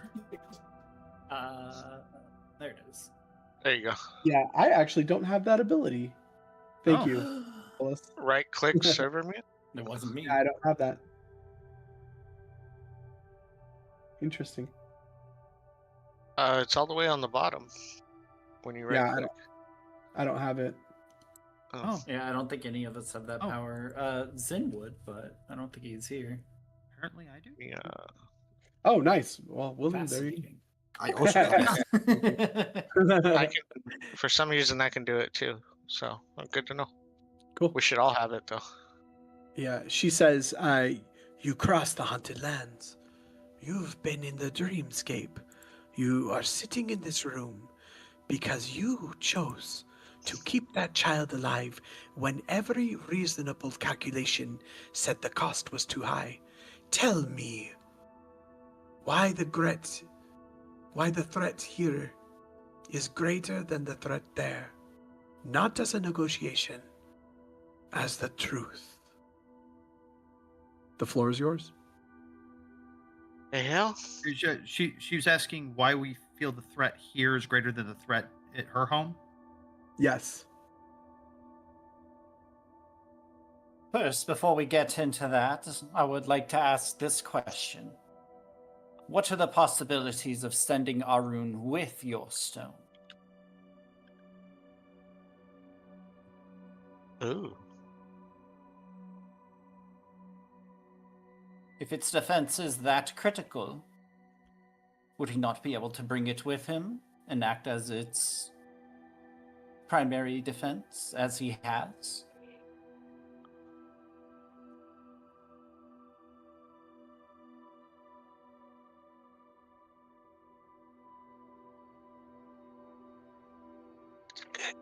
She pauses, and you can tell that she's weighing that option. Perplexed.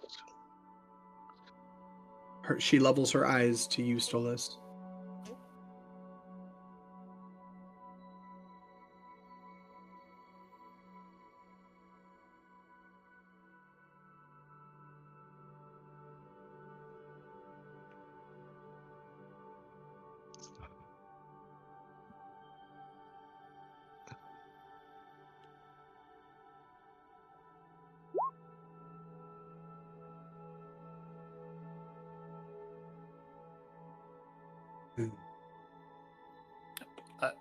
DM, if you're talking, we missed everything. Can you hear me? Yeah, I Yeah, we can hear can. you now, but Okay. you were silent for like a solid minute. Yeah, I'm like you so said sorry. that she leveled her eyes at Stolas. Yep. That was it. Silence occurred. I am so sorry. She says, that question. I want to understand why you asked it before I answer. Are you asking because you want to know if the shard could reinforce this monastery's defenses directly? Or are you asking because you want to understand if it can be moved? Those are different questions with different Yes. answers. The second one. I step up. I ask because if your greatest defender were to step away, and if it is true that these attacks by the Midnight Eye on Zakar are waiting for such an opportune moment, would they not have the foresight to anticipate that something like this would happen, cause a major distraction, in order to get you to let your guard down? So why weaken your shard's defense when you can just, if the possibility is available, why not send it with the defender? Give me a persuasion check. As he'll say this as he kind of leans forward as he gives himself guidance. Yeah. Persuasion, say. 16. Come on. Bear with me really quick.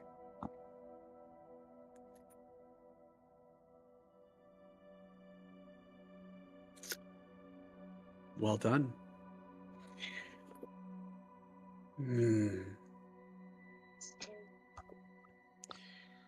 We have not moved that shard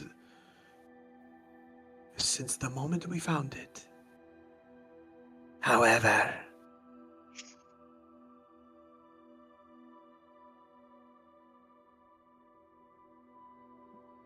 it seems just because something has never been done does not mean it cannot be done. If we are going to remove the very item that has held the City of Eternity together, then I need to ensure that you, and she looks at everyone, her eyes move from Master Thadriel to her left, all the way to Master Khaled.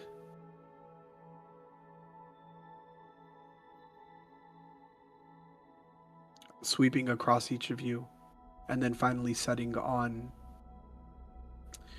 Grandmaster Sorian. I need to ensure that you will keep it safe in these sacred halls. And then she looks at you, Stolas, as if waiting for you to answer that question. Master Batu leans forward and then stops and looks at you, Stolas. And then looks at each of you. Yeah, Stolas. We would have to calculate that as part of our defenses if this were to be a possible thing that we could situate here. If the main goal is to protect the Lucidial, then best to keep our defenses close As high by as possible. and in the most defense-heavy area possible. Does some place like that exist here in the monastery? And I'll look to the master. Oh my god.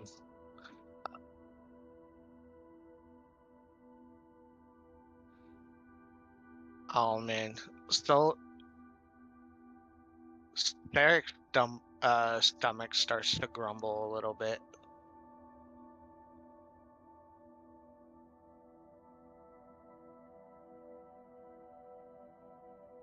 Master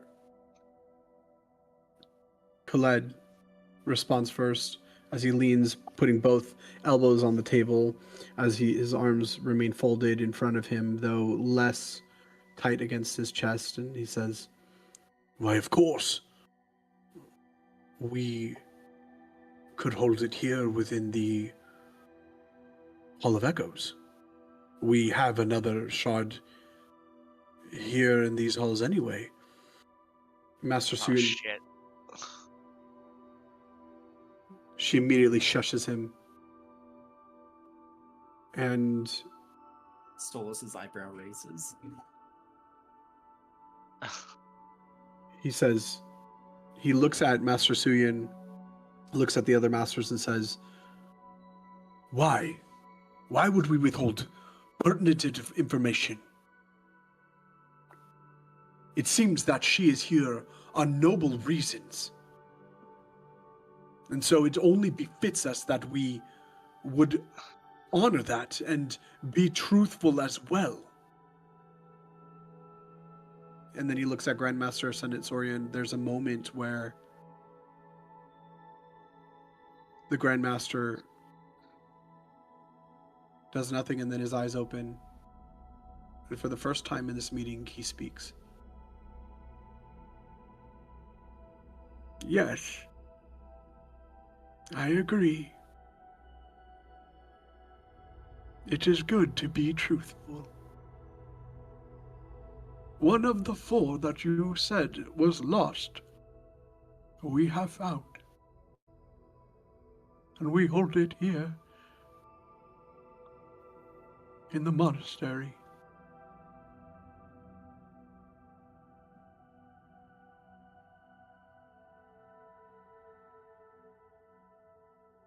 "I would need to ensure that we have your," and he turns to each of you, "your full abilities at the ready to protect not just the monastery, not just Nadia. But if we are asking our friend here to bring another shard, and we are preparing for an attack, that we would protect it with our lives if need be." A slow smile works its way across William's face, mostly at the irony of allying himself with the living dead. As he kind of chuckles, he goes, Better way.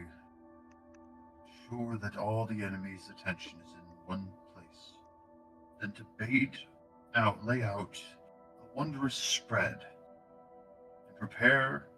as he looks to I'm terrible with names, but looks to, what was her name? The Lydia? princess?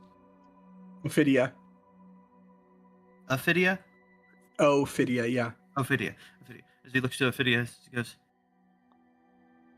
With plenty of dinner guests waiting in the wings to welcome them. to which he looks to Sorian as he goes, As long as I draw breath, I will do my damnedest to make them work for every bloody inch.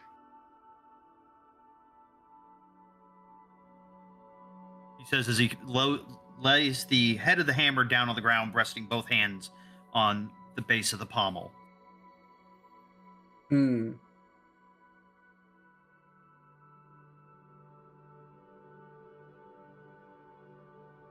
Wonderful, Grandmaster Sorian says. And then he looks at each of you, waiting for your approval.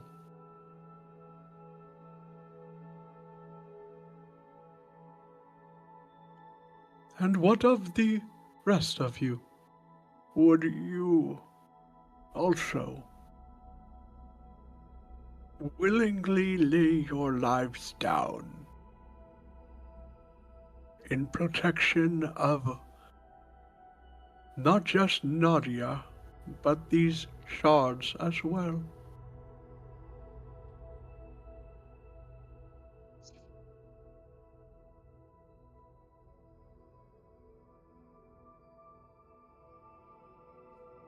I do not believe that there's any sort of choice. I mean, what is the alternative? Being scrubbed from existence? We are better off fortifying together than we are alone. There's almost a bark of a laugh from William as he's, Too true. Our options are die protecting it or die losing, so.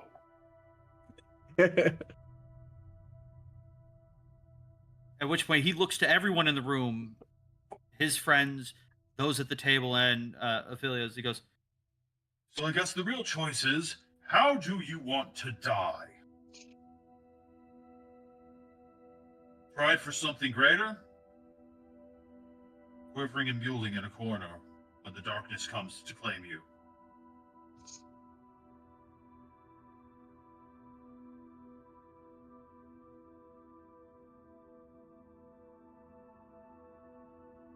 Give me a persuasion check, William.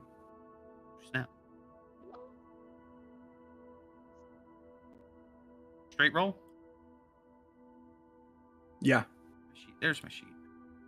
Sure, that's normal, right? Boo. That was a 4.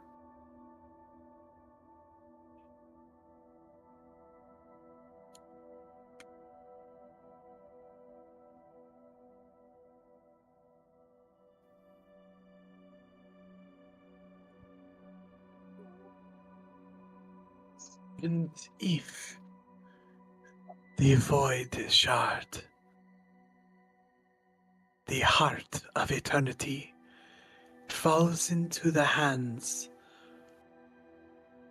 of our enemies, our mutual enemy, what then?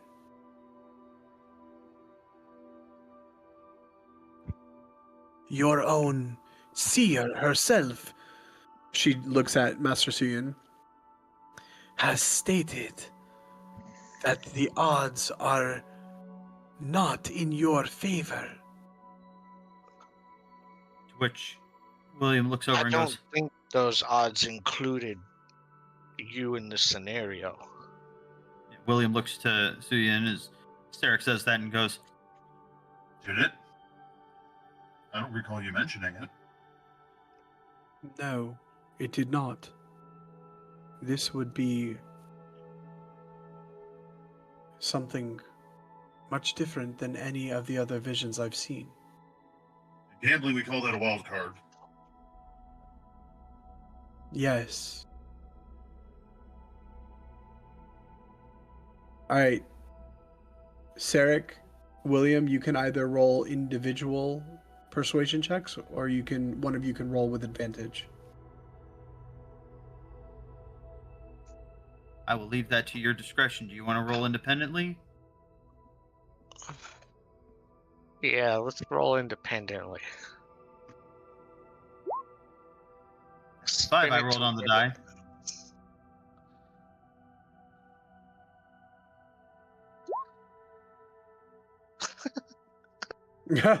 Really should have given me that advantage.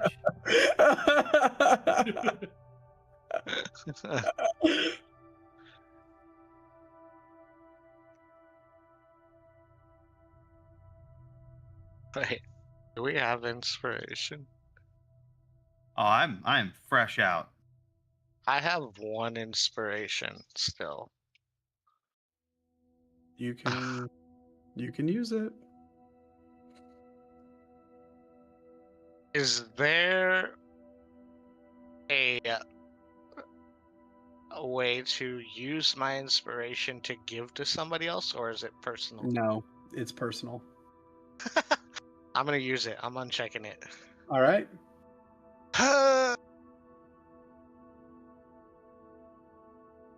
Oh my god, my persuasion is so bad. So bad. How is that possible? Here we go. I got faith. Gotta have faith. What is it? What is it? What is it? That's That's 20! 12. Oh, the 20! Oh, 20! Oh. Oh my god. If I send Arun with the shard, what do I receive in return beyond shared knowledge? Committing not only our greatest defender, but our greatest defense is more than knowledge in exchange. I seek to know not only that you will protect our most valued treasure, but also I get something more than just knowledge. William just starts to laugh. Do you not care about continuing to exist? Or are you part of the Midnight Eye and crave oblivion? We will exist. We are eternal. William just kind of shakes his head.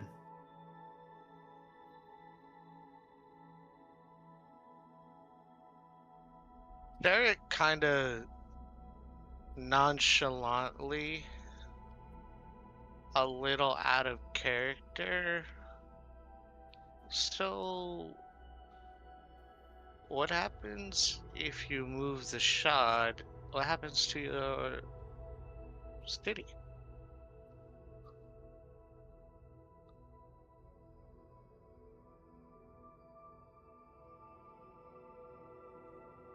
Kind of unknown. That is what I am trying to understand. You would provide in return.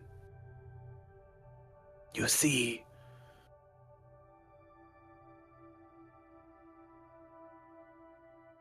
the defense of Sokar is tied to the shard. And the magic that holds us together is tied to the shard. You are asking a great thing of me and my people. And I am not unwilling to trust that in your hands. You are more than capable, it seems, as you brought the very anchor herself here, across the Great Anvil, across the Haunted Lands. But I am also seeking a return on my investment.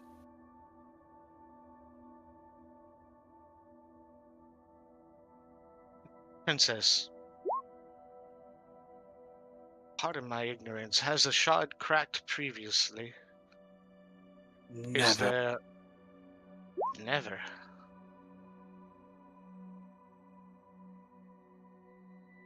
So we have no knowledge behind restoration of a sort.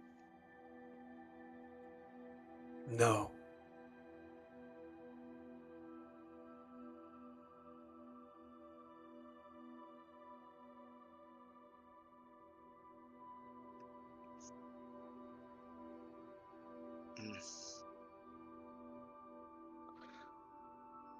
I feel like there You lies your mentioned- answer to the things you are seeking.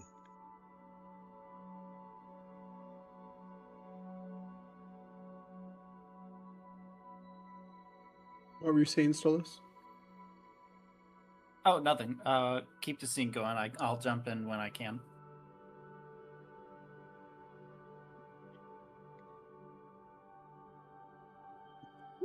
What do you mean?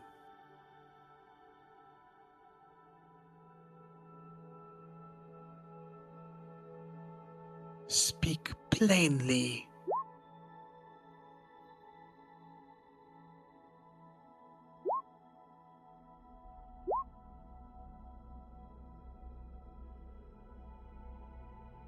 Sarek.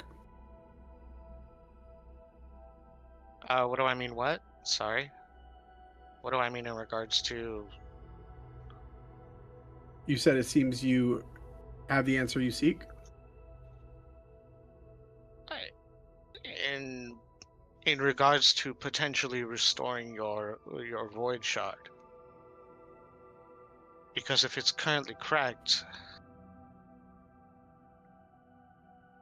that's going to remain a problem.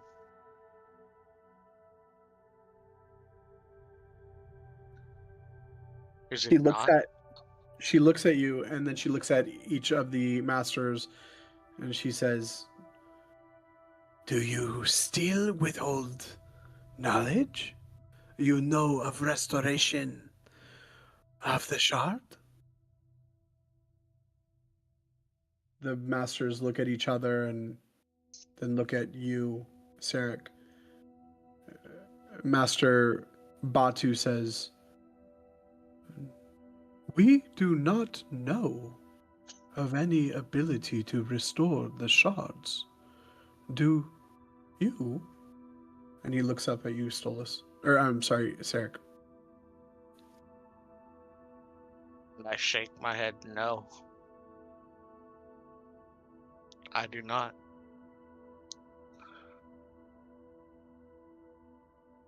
Then you offer that which you cannot provide. I was not offering. I was merely pointing towards a direction that we could potentially offer if there was an answer to this. If this was something that was possible.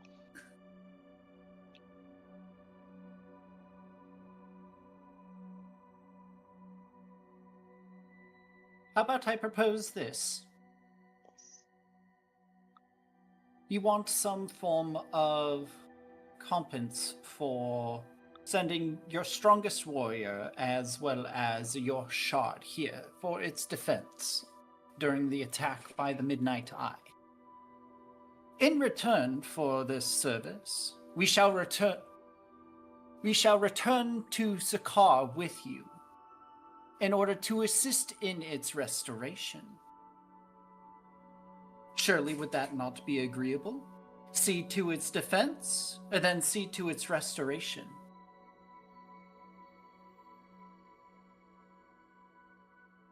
Roll a persuasion check.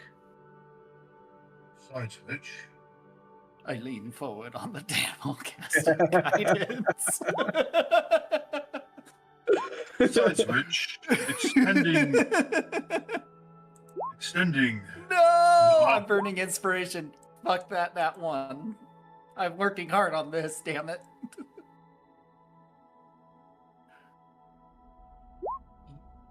19. Oh.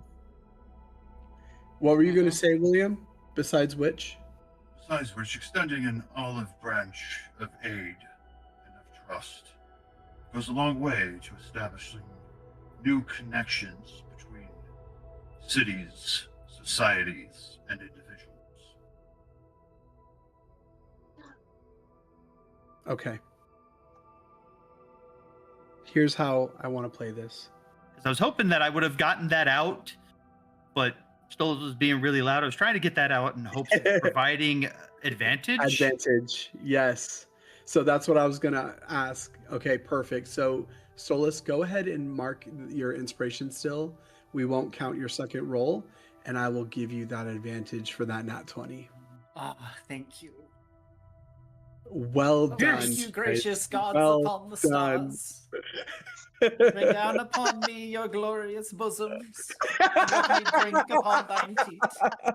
Oh my gosh, that's amazing. And what am I, chopped liver?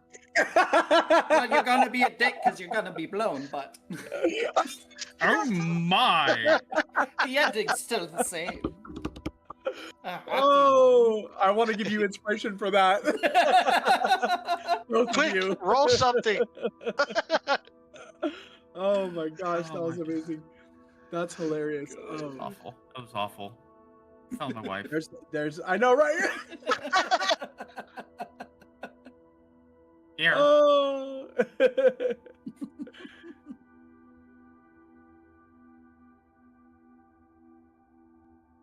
It seems you are unified. I needed assurance.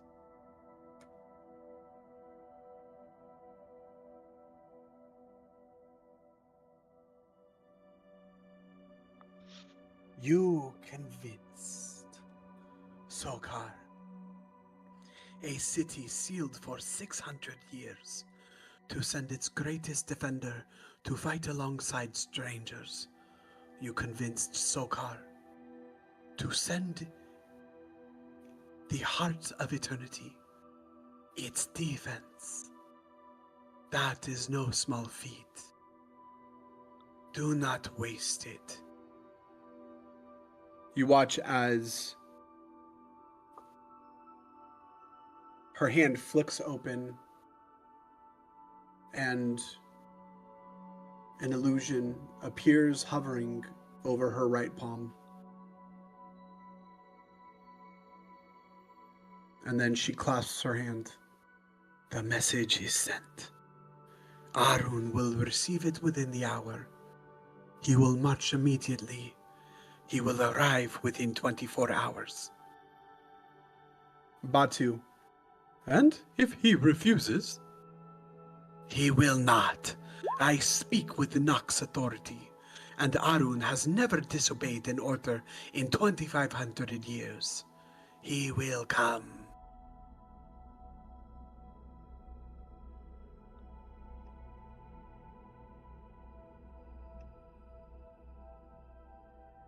Saurian, Master Saurian, Grandmaster Saurian turns to each of you. You are not monks. You carry no obligation to this place. And yet, here you stand. In my 6 decades of leading this monastery, I have never been more certain that the right people walked through our gates. William just kind of gives a soft chuckle. He goes, At the end of the day, I want what everyone in this room wants. I want a tomorrow. And I want to make sure that as many of us get to see a tomorrow as possible.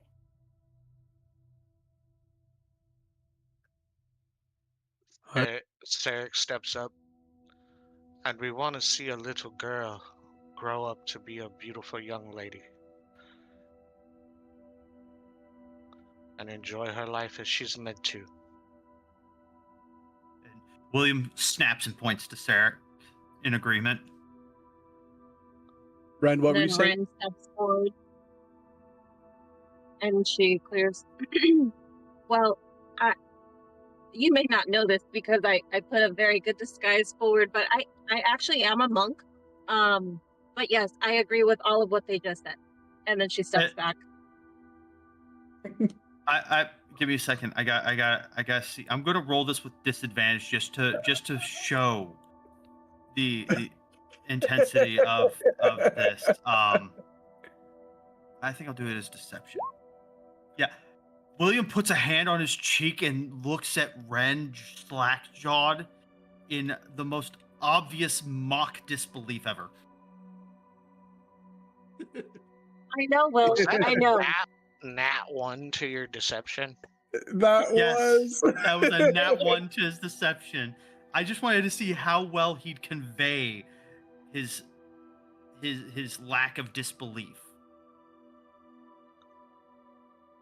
Ren fully takes it as real disbelief, and she just nods. I know, it was a really good disguise. I'm sorry. Is this the first time that Ren has spoken about her being a monk? Or am I retarded? We just mentioned it like 2 times, and then we just something happens and we have ADHD our way away from it. She mentioned when we found her child Her grown sister, right? Yeah. Yeah, her friend Juno. Yeah, Juno. Yeah, Yep. when we found Juno, that's when she first admitted being from a monastery. Sorry. Yep, retarded. Got it.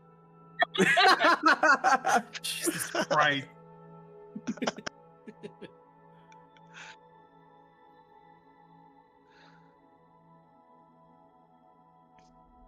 I mean, fully play into that, Sarek, and like.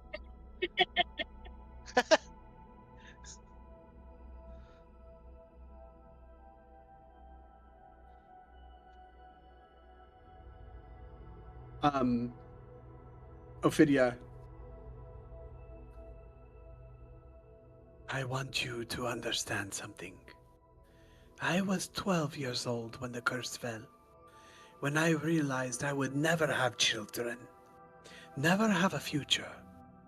I watched my entire generation grow old and die, childless, purposeless, building tombs for themselves because there was nothing else to build.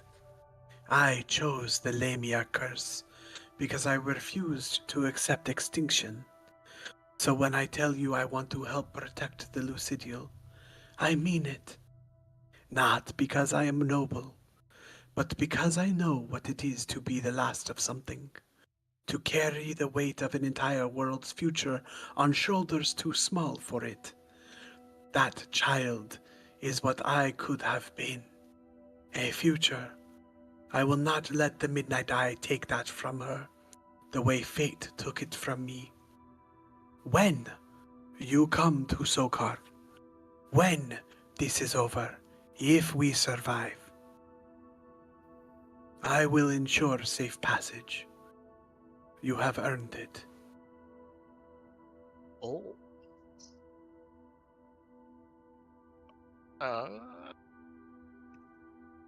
That's cool. I think Sarek says that, like, not so much under his breath, but just kind of in acknowledgement.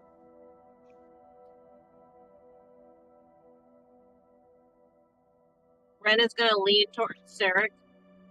Say, she seems trustworthy. Yeah, you know, she's only the princess of the undead and of all unliving eternity. Yeah. William just kind of chuckles, turns and puts a hand on Sarek's shoulder. He goes, No, she is. At least in this regard, in this room. At the very least, she is. I believe you. I believe her. You can't.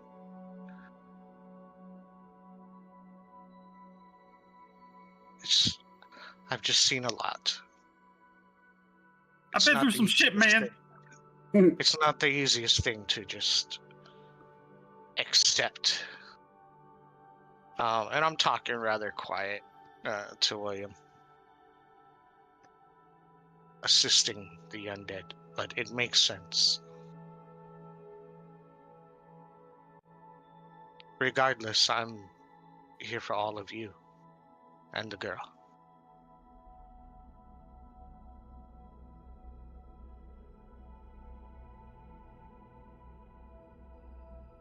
Nock dreamed of a child being unmade. That I dreamed of a child being unmade.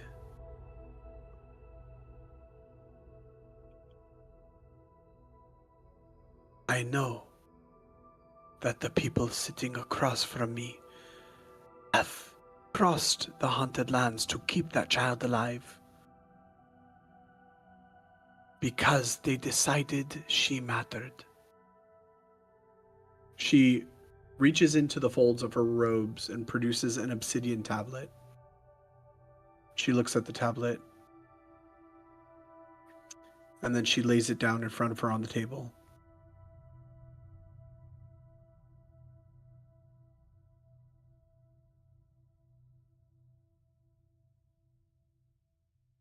She presses her thumb onto the tablet.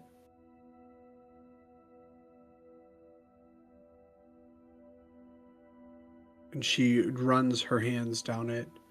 And then you watch as she brings her hand up to her mouth, opens her mouth, and bites down on her thumb, breaking it open on the sharp fang, which is her canine. And you see blood drip down her hand. And then she places her bloodied hand onto the tablet, and you watch as instantly the tablet lights up with this palish purple light. The hieroglyphs on the tablet all lighting up.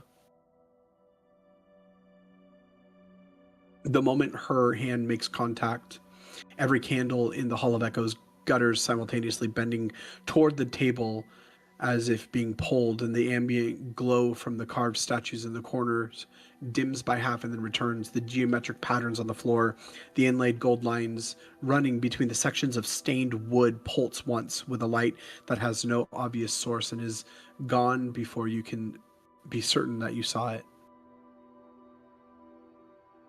Master Suyin closes her eyes and grips the edge of the table, and Master Ayla exhales one long, controlled breath, the longest breath you've ever seen her take.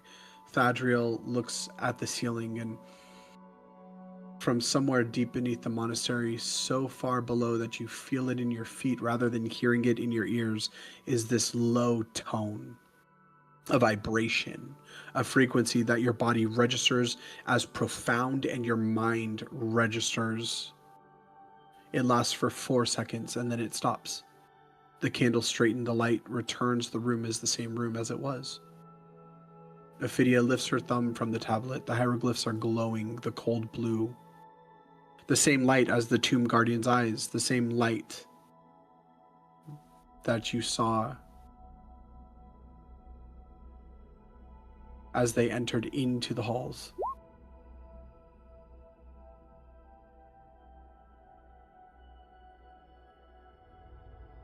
It is done. The covenant has been completed. We will protect the monastery with you. Grandmaster Ascendant Saurian says, tonight, the choice has revealed itself. You found it. All of you together. The alliance is sealed. The void shard comes to us. Our rune comes to us. and we will use every hour we have left to be worthy of that cost. Rest when you can. At that, the masters clasped their hands together, fist over opened hand. And each one began to stand up. Master Batu says, "Before we do," he turns to each of you, "thank you for your appearance here. We want to make sure that all of your questions are answered. Do you have any other questions for our honored guest here? Or any of us?"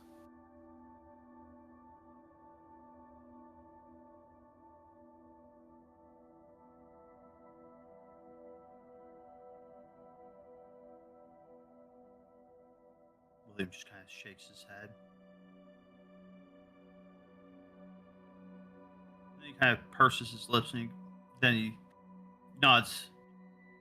Actually, I do have one, but not necessarily about a conversation that has been had in here so far, but He looks to the elders around the table. where might I go to be able to start helping establish a plan of attack for defense? Strategizing placement of troops, as it were. Namely myself. Master Khaled raises his hands. "Right here." Sold. He walks over to you and embraces you like a warrior embraces a fellow warrior.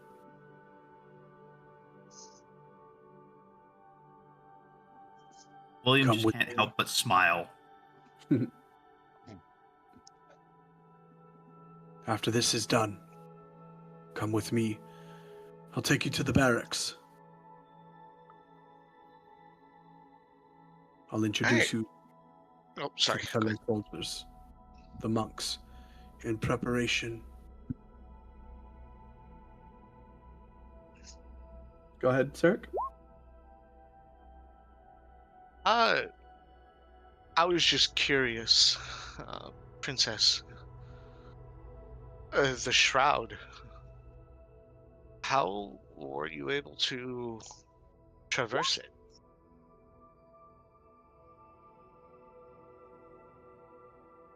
We control it. We created it.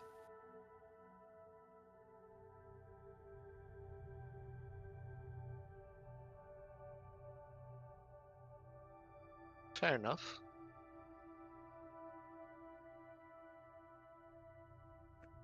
I was just curious.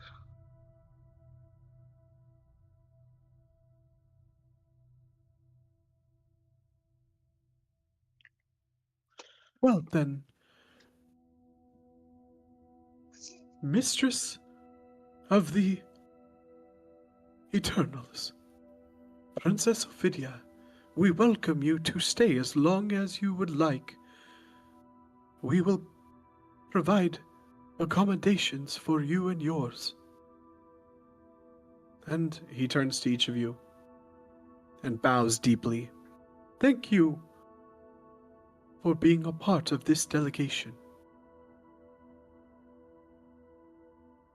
We are adjourned. Each of the masters bow. Master Khaled stays close to you.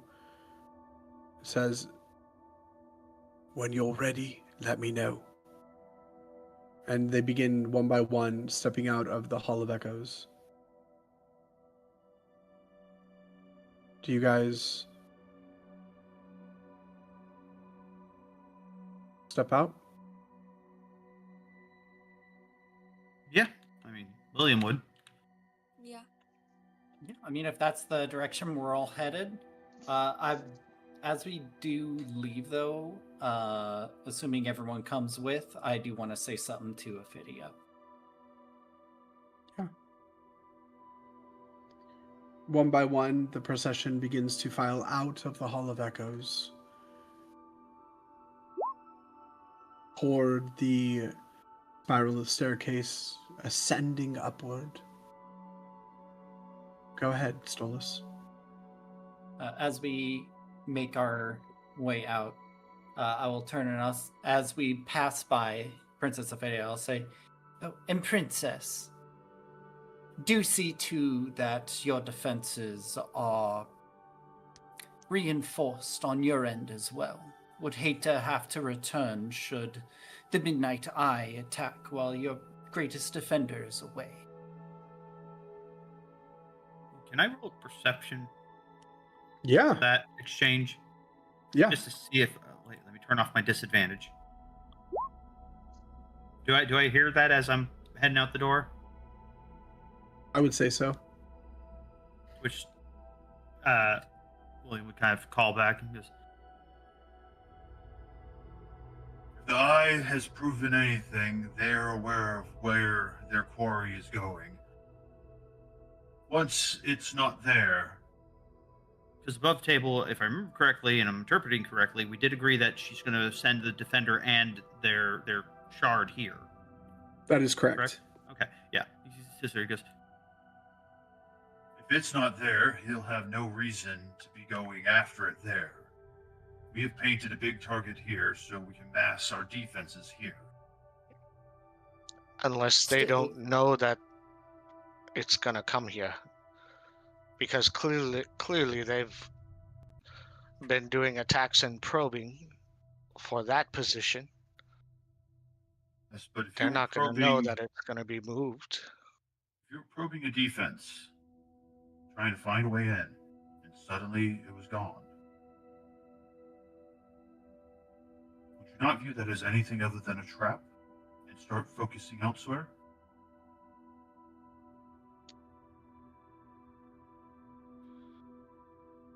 I mean, if they would have the slightest clue as to where it has gone. William just kind of looks at you, thumbs his nose, and keeps walking. But whatever it is that ends up happening, just ensure that your city still stands.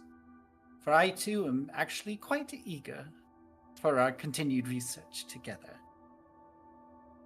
And with that, he will give her a courteous bow. And if anybody had and exit. Go ahead. If anybody had detect thoughts running and were listening to William's surface thoughts, he's just going, nerd. I gotta account for all variables, okay?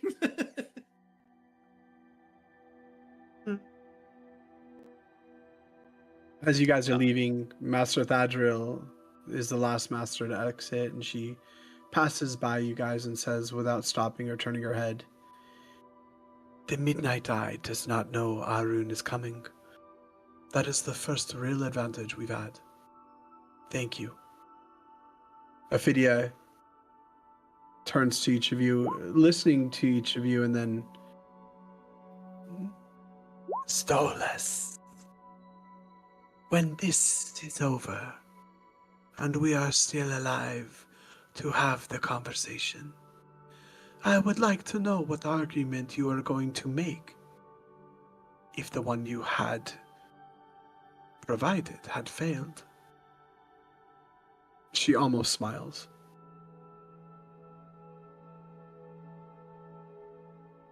Then it's a date. I'll bring my finest bottle of wine. he would. As you guys file up the stairs, the sound of the door closes behind you. And that's where we will end tonight. Right. Wonderful session, sir. Thank you. Session. All to you guys. All the credit to you guys. You guys are amazing. Sorry if I Well was asking done. retarded questions. No, not at all. And I mean, I'm pretty sure we'll figure out how they get in and out through that fog when we should everybody survive. And we go back with them for research. You guys did incredible tonight. Thank you guys so much for this, and to everyone listening in online, thank you so much for joining us for our Dungeons and Dragons sessions. Make sure you hit that like, hit that subscribe, and follow us because we'll be back in 2 weeks. Yep. With that, drink some hot cocoa. 16th. Make sure to catch Yes. us here again, Fate Forged. Woo woo!